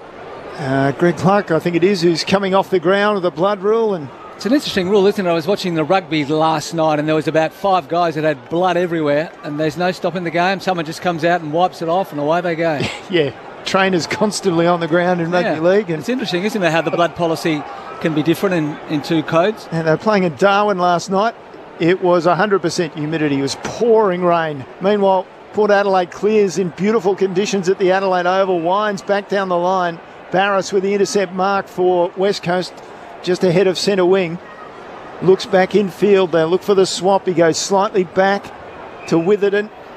He's still inside the centre square. Goes down towards half forward. Sets the task for Waterman. Big, long lead, and he takes it on his chest. He's at right half forward now in the shadows of the grandstand. On this side, the western side of the ground. Down the line he goes with his kick. Shallow entry inside 50. Kelly could have taken it. I think the sun in his eyes, and now everybody's content to have the ball over the line. 40 around from the goal face for West Coast, going to the Riverbank stand end, which is, for those who know Adelaide, the River Torrens end of the ground. Live ladder has Port in the top 4 right now, but obviously we're early into the round. They will likely stay in the 8, but drop out of the 4. Off the ruck contest, Houston got boot to ball, tricketed it to Powell Pepper, now Butters, then Rosie, back to Houston. Little chain that exits the defensive 50. McEntee wheels through centre wing and turns it straight over. His kicking has been poor this afternoon. Hits Bazzo, a sub on for Shuey. Gives it off, Witherden, into the centre square, hits Hunt. Called a play on, he stepped off his line, but bursts away from Dersma. Kick. Put Duggan under a bit of trouble. Jinby was there with the assist. Heads inside 50 to Darling. Spoilt away by Jonas. Straight to Wines. Port Adelaide can counter through Houston out to the eastern side. He hits the leading Lord. Lord just chips it 20 metres down the line. Dersma changes the angle. Inboard turns it over. Petreski-Seaton comes across, takes an easy mark. And then he goes back out towards the boundary on the eastern side. Waterman, who's roving far and wide. Then his kick inboard comes to ground. Jonas puts his head down and he's still walking his way forward. Well, he took a hold of the leg of Darling, who'd tackled him, and Darling saying, I'm not doing anything, and he's grabbing me. So we get a ball up right on the attacking 50 for West Coast. Spills out to Teakle in the end through an absolute blanket of players. Rosie gets it out wide to Dersma. Through centre wing he goes on the eastern side. Finlayson one-on-one with Barris and beaten comfortably. Barris has done well to use his body throughout the afternoon. Looks to switch through Rotham. Out towards the broadcast wing. It bounces in front of Petreski-Seaton. Gathers. Had Farrell to contest with. Kicks inside dangerously for Edwards. Spoilt away by McEntee. Spills down to Wines. Now Boak inside 50. Burne-Jones will mark. Burton's alone in the left forward pocket. So he'll turn and dink it to him. 25 out. Tight angle. He's almost stepped off his line multiple times here, Ryan Burton, as he looked to centre his kick. The Eagles have flooded back. So he'll have to open the angle and kick on his right. Not a tough kick for a right footer, really. A guy of his class, you'd expect this would go through. Slotted it with a drop punt from the tight angle. This time he curls it and it's across the face. Rushed through for a minor score on the right-hand side. First score of the final term is a behind to Port Adelaide, 13-10-88. West Coast 7-8-50. 5 minutes in, and they've wasted little time with this fast ball movement out to the eastern side. Clearly an instruction in this last quarter. Port Adelaide turns it over, though. Jonas to Houston and then over to Bergman. Then his Sweeping hand pass to Butters, in a tackle, got it back to Dersmer and then Bergman, and then Bergman's chip, the first kick finally, turns it over straight to Waterman for West Coast. From left half back, he goes further wide. Jones was there, slipped a hand pass wide for Duggan. Down the line he goes with a kick looking for Oscar Allen. Under pressure all the way from McKenzie. Forces it over the boundary line. We'll get a throw in. Just a worry there, it was only a shoelace, but I saw Oscar Allen go down and reach for his foot. He missed all of last season. You don't want him injured again if you're a West Coast fan. Aaron Bryans, Neil Cross, Stephen Williams, Ebony Marinoff with you for the call. Tika wins it down against Bailey Williams to Dersmer, who hands it to Rosie. Oh, close on the boundary line. Kicked casually up towards right half forward. Lord didn't get there in time and knocks it over for a boundary throw in. You've got a fan on the text line, Steve. Tom's messaged in from WA and says, Stephen is the best pure football commentator in the AFL in the last 15 years, except maybe Nathan Burke. I love Burkey. I do love Burke. I don't have any relatives in WA. Thank you. Toss back in. Bailey Williams takes it out of the ruck, fends off Butters, hands it wide to Gaff, gets around Dersmer, tumbling kick, plenty of pace as it bounces off Houston. At the back, Jonas had 2 to beat, somehow got a handball between them. Butters to Houston, back to Jonas, wrapped up by Petrevsky-Seton, rushed his kick and gave it straight to Bailey Williams behind centre wing.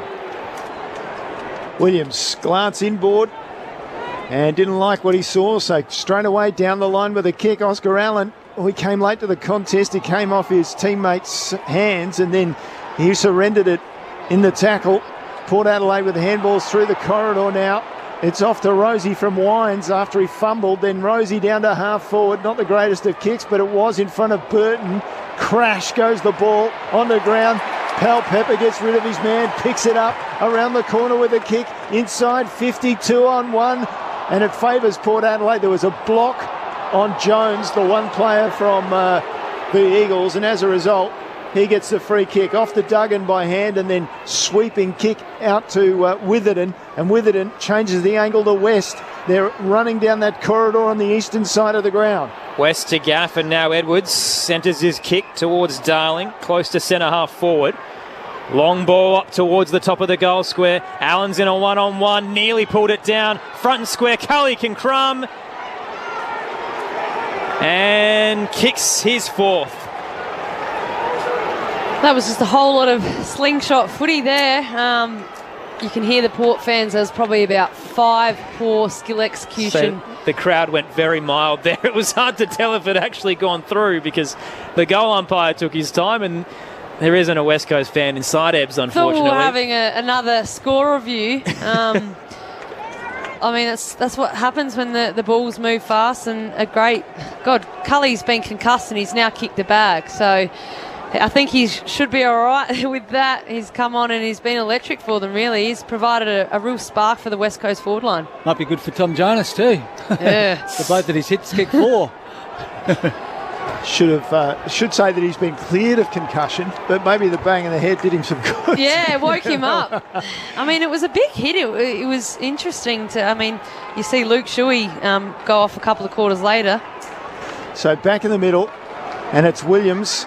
Comes away for West Coast. He's inspired. West Coast have got it back to a 32-point game. Ball down to half forward. It's punched forward off hands. It came to Boak with a hand pass out and a 1-2 with Drew. And then Whitey went with a kick.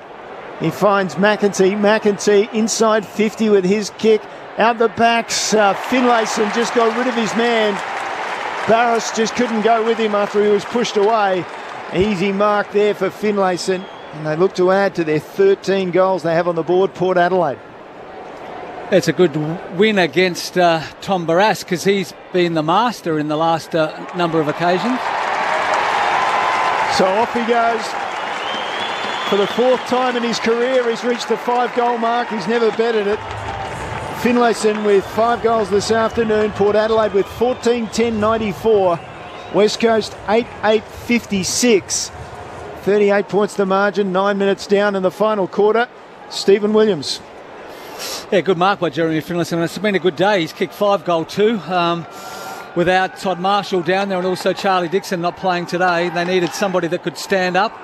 And he's been the man that's been able to deliver the goal. So, a really important player for Port Adelaide. Message from Michael on the text line. Ebony, do you think Port Adelaide will finish in the top 8?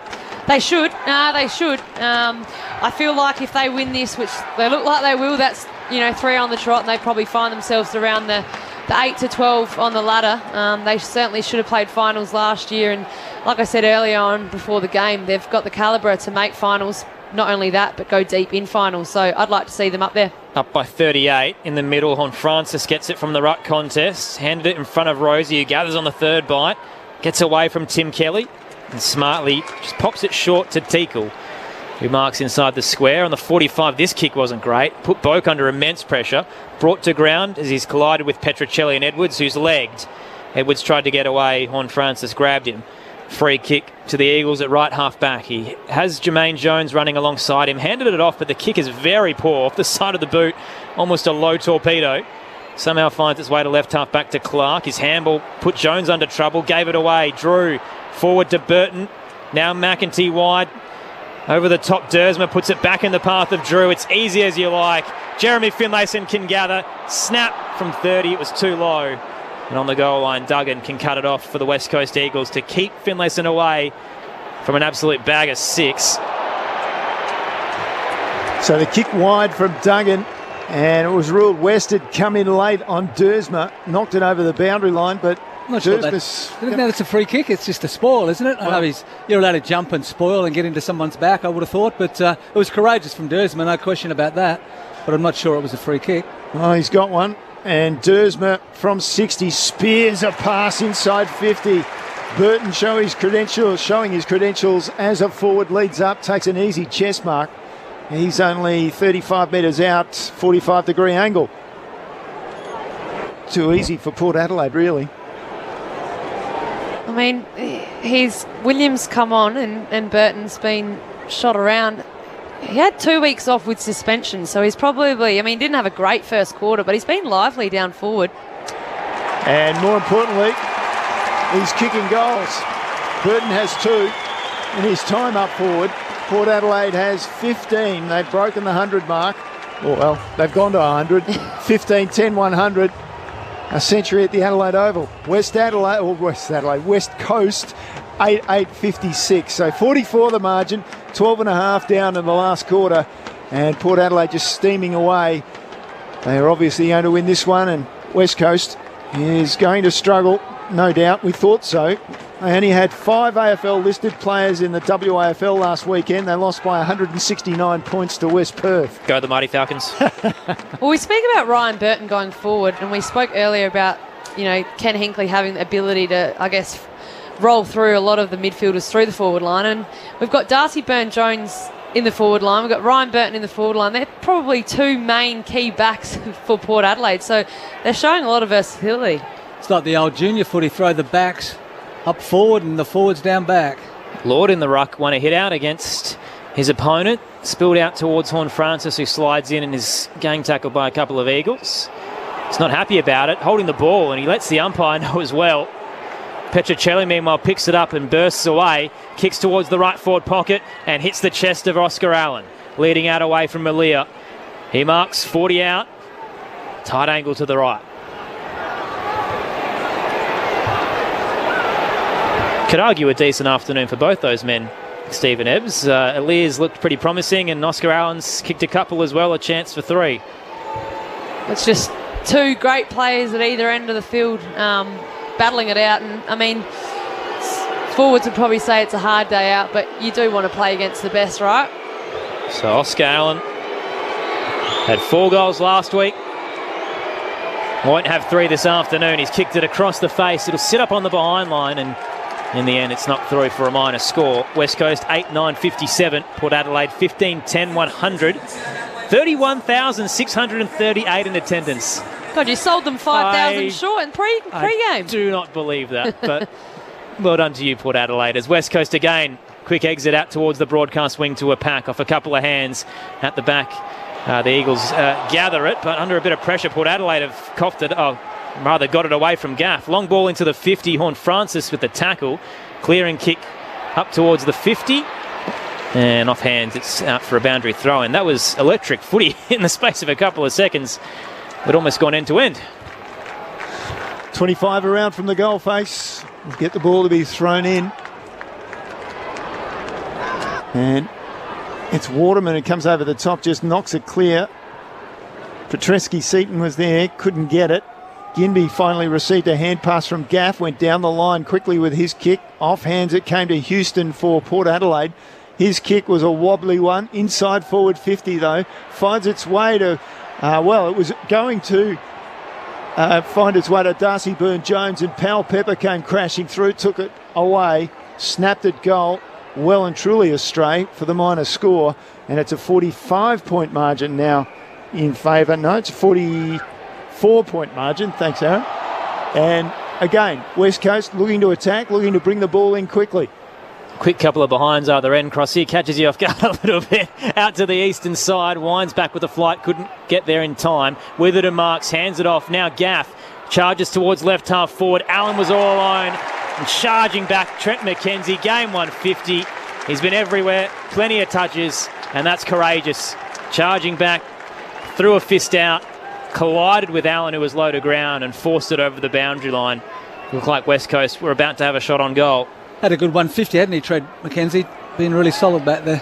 Toss back in, 40 out from the Eagles' goal.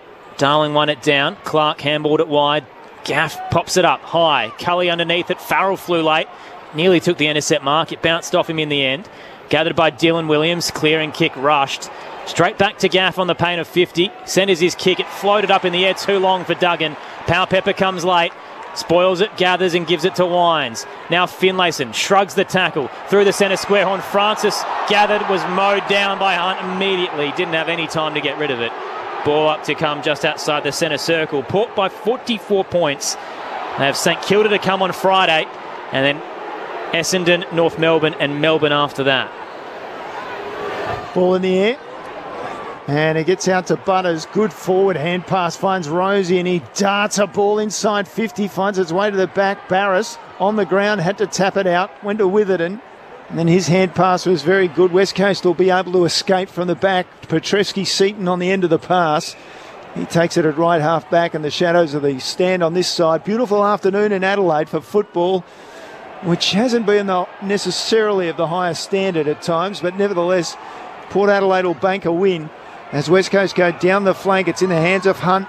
Hunt with a kick inside half forward, but intercepted there by Aaliyah. Port Adelaide will swing it out to the eastern side. No, they were thinking about it. They come back more centrally, and Finlayson's free inside the square. Through the spine he goes, hits Farrell, floating across Foley. Dropped it late, tried to sell it, but Foley knocked it out of his hands illegally. He definitely dropped it himself. Oh, he fooled the crowd too. Farrell runs around the man on the mark, heads inside 50, almost screwed it inside, caught everyone off guard. Teakle dropped into the footy but didn't get there in time. And a ball up to come, 30 out, straight in front. Port by 44 points. We've got the Peter Badco medal still to come as well. Some contenders. Connor Rosie has 28 touches, 2 goals. Willem Drew 24 and a goal. Obviously Jeremy Finlayson with 5 goals. Andrew Gaff has 30 touches for the Eagles. Brought to ground. Powell Pepper trying to wrench it out. He may have caught one high. A boot came through that clobbered him across the head. Accidental purely, and Duggan's managed to pull it out. Gave it to Clark. Put West under a bit of trouble. Drew slides in with the tackle, as does Byrne-Jones to hold him up. Umpire will circle and pin him holding the ball. Bit stiff, I thought then too. I don't really know that he dragged it in. He just tried to pick it up as it was kicked into him, and everyone piled on top. The question is, who will they give the footy to? It'll be Darcy Byrne-Jones, who receives it in the scoreboard pocket. 20 out, tight angle on the right. Willem Drew's getting it. Willem Drew's now had to come back. He'd already left. He was sheepishly walking away, looking away. I don't want to have a shot at goal. Eleni T had to chase him down. Come back. What's wrong with footballers that don't want to have a shot at goal? It's always funny watching the opposition actually ask the umpire where's the ball going to, because oppositions can be a little bit cheeky and, ask for the footy, and then you end up giving the 50 metres. So Drew, short approach from 30. Only has the Darcy one goal would have got that. Minor score on the right-hand side. He knows he's kicking, doesn't he? 15-12, 102 to 8-9-57. The Eagles go straight up the corridor. Long ball out to the square, and it's going straight back in. Wines handed off to McEntee, smothered though by Rotham, who lays a high tackle on Butters. Free kick, Port Adelaide. Butters will eventually get back to his feet. Looking around. I think Farrell was in the area looking for the handoff, but instead Butters goes into the scoreboard pocket with his kick. It comes off hands. West traps it for West Coast, sends it straight down the line with his left foot. Houston took it. Inboard he goes to Butters again for Port Adelaide. Here's a right half forward. Switches play through the middle, out the other side. It was a long kick held there, but that was okay for Port Adelaide. And now the hand passes come forward. It's found Jonas off his left foot, inside forward 50. Bailey Williams for West Coast comes across and takes the intercept mark. Boy, this is dying days of this match, isn't it? They're just getting to the finish line, Crossy. Not the ultimate setup, is it, to give it to Tom Jonas on his left? Bailey Williams up to right half back. Oscar Allen flies. It clears him and Jonas. At the back, Boat can gather just inside the boundary line. Had Hunt on his tail. Kicks inside towards the logo. Outnumbered with the Eagles, and Gaff takes it. Hands it off to Petrocelli, who can charge to half forward. All he had to do was look inside. He had an option. Instead, he's selfishly gone for home. He needs the kind bounce, and it stops dead on the goal line. Darling charges through. Does he get boot to ball? He does. Bergman flew across him, but the soccer was just in time. And the Eagles snag a late one. Their 9th goal of the afternoon, 9-9-63. Port Adelaide 15-12, 102. 21 minutes into the final term on Grandstand AFL. Jack Bicketta downstairs. I love seeing some of the signs that the teams are holding up in the games these days. Port Adelaide's got a battery sign up, and it looks like the low power mode that you can put your phone on when you're running out of juice. So I wanted to try to decipher what that may mean for Port Adelaide. Maybe that's the game style that we're seeing, where the players aren't really giving it their best right now, Stephen. They're just trying to finish. Well, how often do you see a football actually come to a stop in a game, resting on the ground without moving? And that's what happened then. And it was Jack Darling who was able to win the race back, get his boot to the ball. From the penalty spot. From the penalty spot, yeah. So back in the middle. And it's a 39-point lead for Port Adelaide. It's been stationary, pretty much, that lead back and forth around that margin since half-time when they led by 36. Out of the middle, they've got control, but perhaps only briefly. Under pressure was Wines. He's turned it over. Kelly, that was an awkward hand pass for West Coast, but he gets it back as Byrne-Jones knocks it to him. And then he gave it off to Bailey Williams, inside forward 50 for Darling. Coming through as Alir was taken high. Now it's play on advantage. He found Rosie inside the centre square on the eastern side, though. Goes back to Butters, forward hand pass, finds Byrne-Jones, spears the ball inside 50. Oh, Lord, dropped what he should have taken. Oh, my, picked it up and snapped it away for the minus score. So Port Adelaide with a bit of excitement to look at this afternoon at Ollie Lord in his debut game. He hasn't been the worst player on the ground. He's done quite well. His first taste of AFL football. Margin stands at 40 points in favour of Port. Witherden brings the ball in. Nice mark by Hunt, who pulls it in up against Drew. Plays on, hands it wide. Waterman close to the benches. Pierces it up towards Oscar Allen. Too far out to score. Right half forward. Over the top to Hunt, who kept running. He hands it on to Edwards. Into the right forward pocket. Darling had some space on Alir, and the kick was perfect. Set up in the sun. Darling was able to pull it in. Tight angle. 15 out. In the right forward pocket.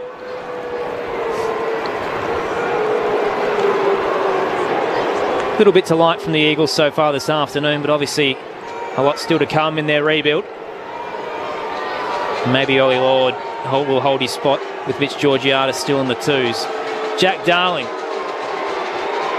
opens the angle, goes the check side. It's curling. He's done well on the angle. 2 for the afternoon, 10 for the Eagles. A trail by 34 points. 10-9-69 plays 15-13, 103 with 3 minutes to play on Grandstand AFL. And coming up next, for our listeners outside of the ACT, you're headed to Manuka Oval for the Giants and the Lions.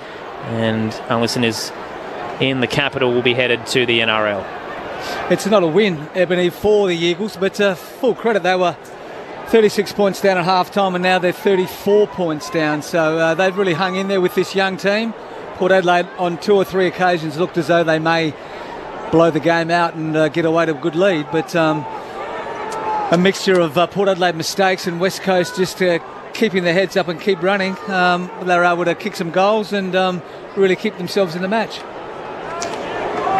So the West Australian in Tinkle to go for Port Adelaide, and the Victorian Bailey Williams to go for West Coast. He got the tap down, but out of the middle it was Horn Francis. He sends Port Adelaide long inside half forward.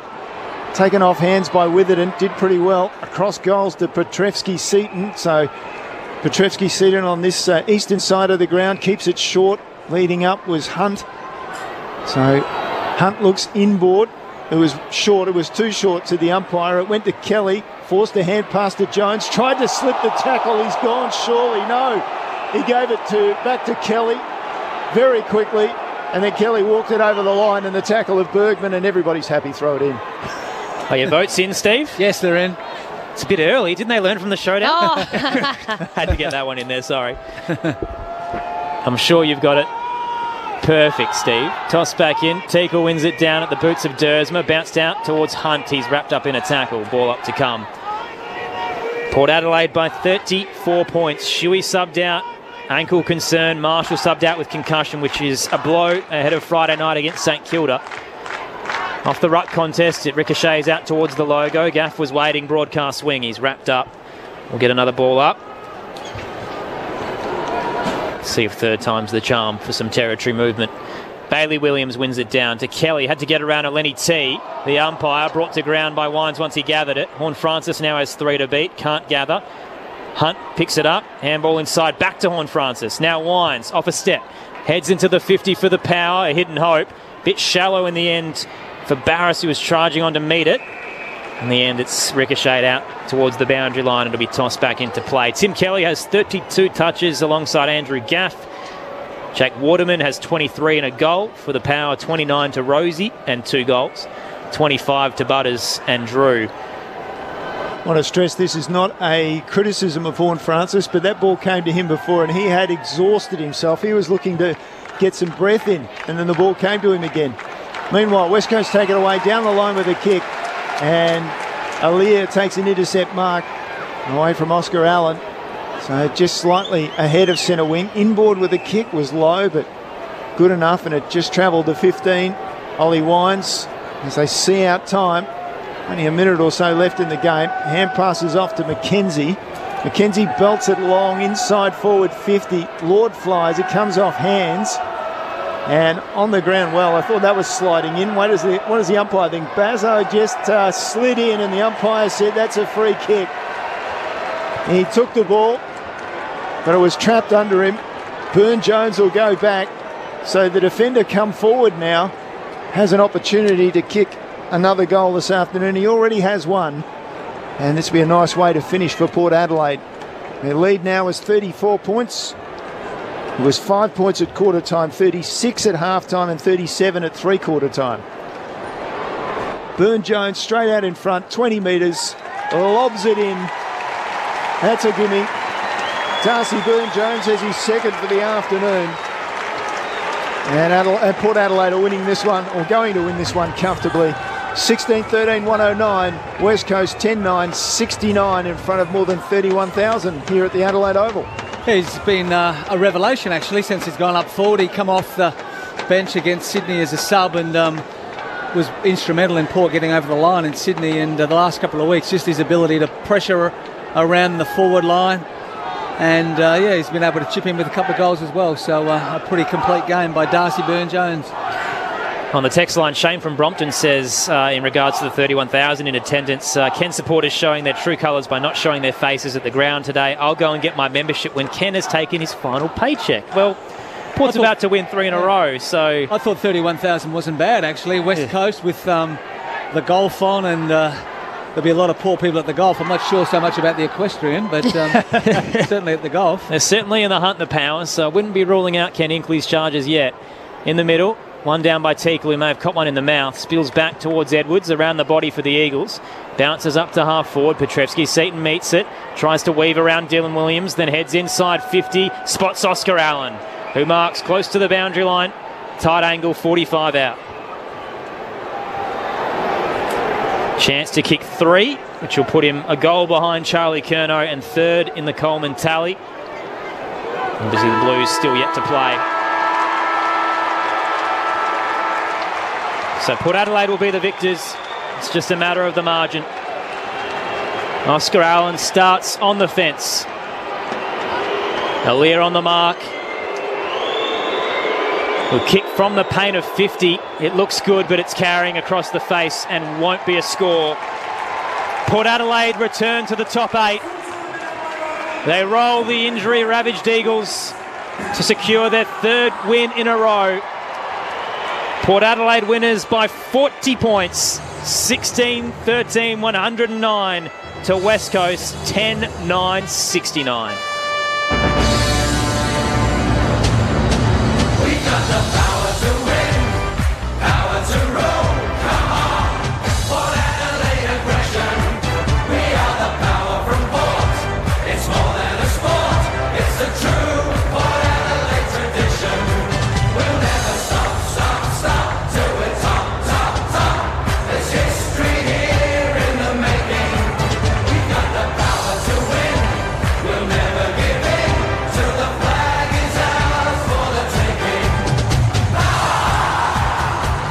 It was a hot contest early. The Eagles certainly up for the fight. Port led by just 5 points at quarter time before they blew the game open. They led by 36 at the half, 37 at three-quarter time, winners by 40.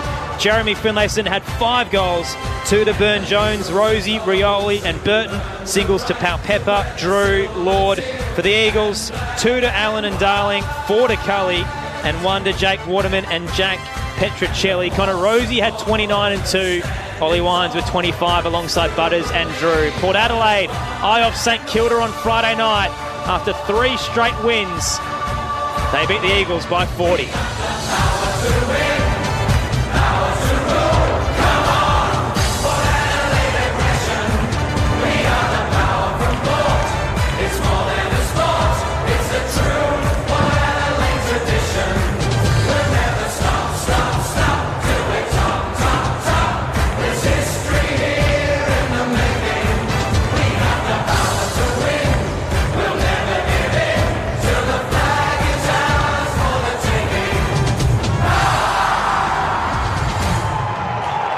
Quick finish here at the Adelaide Oval. We're about to head to Manuka for the Giants and the Lions for our listeners in the ACT. You're off to the NRL, but quickly, Steve, we won't get a chance to hear the Peter Badcoe medalist, so we'll pass that on to Brett Sprigg and the team. But who'd you vote for? I gave 1 vote in the Peter Badcoe medal and also the ABC Football of the Year. I gave 1 vote to Jeremy Finlayson for his 5 goals. I gave 2 votes to Tim Kelly, and I gave 3 votes to Connor Rosie. See who the medalist is, and we'll pass that on to our team at Manuka. Brett Sprigg, Daniel Garb and Jason Saddington standing by for the Giants and the Lions. Ebony, great to have you back with us. Good afternoon of footy in the beautiful sunshine. Stephen Williams, thanks to our tech, Paul Brokenshaw, to Neil Cross, Jack Paqueta downstairs as well. Todd Marshall subbed out with a concussion. Luke Shuey with an ankle injury. But it is Port Adelaide with a big win here at the Adelaide Oval by 40 points over the West Coast Eagles. 16-13, 109 to 10-9, 69. They'll play the Saints on Friday night footy. The Eagles, meanwhile, eye off Carlton at home next Saturday. The Cats and the Swans tonight at Cardinia Park. But up next, it is GWS and the Brisbane Lions at Manuka. Looking forward to the call, and stay with us across the weekend on the ABC Listen app and ABC Radio and Sport Digital around the country. It's Aaron Bryans signing off from the Adelaide Oval. Welcome to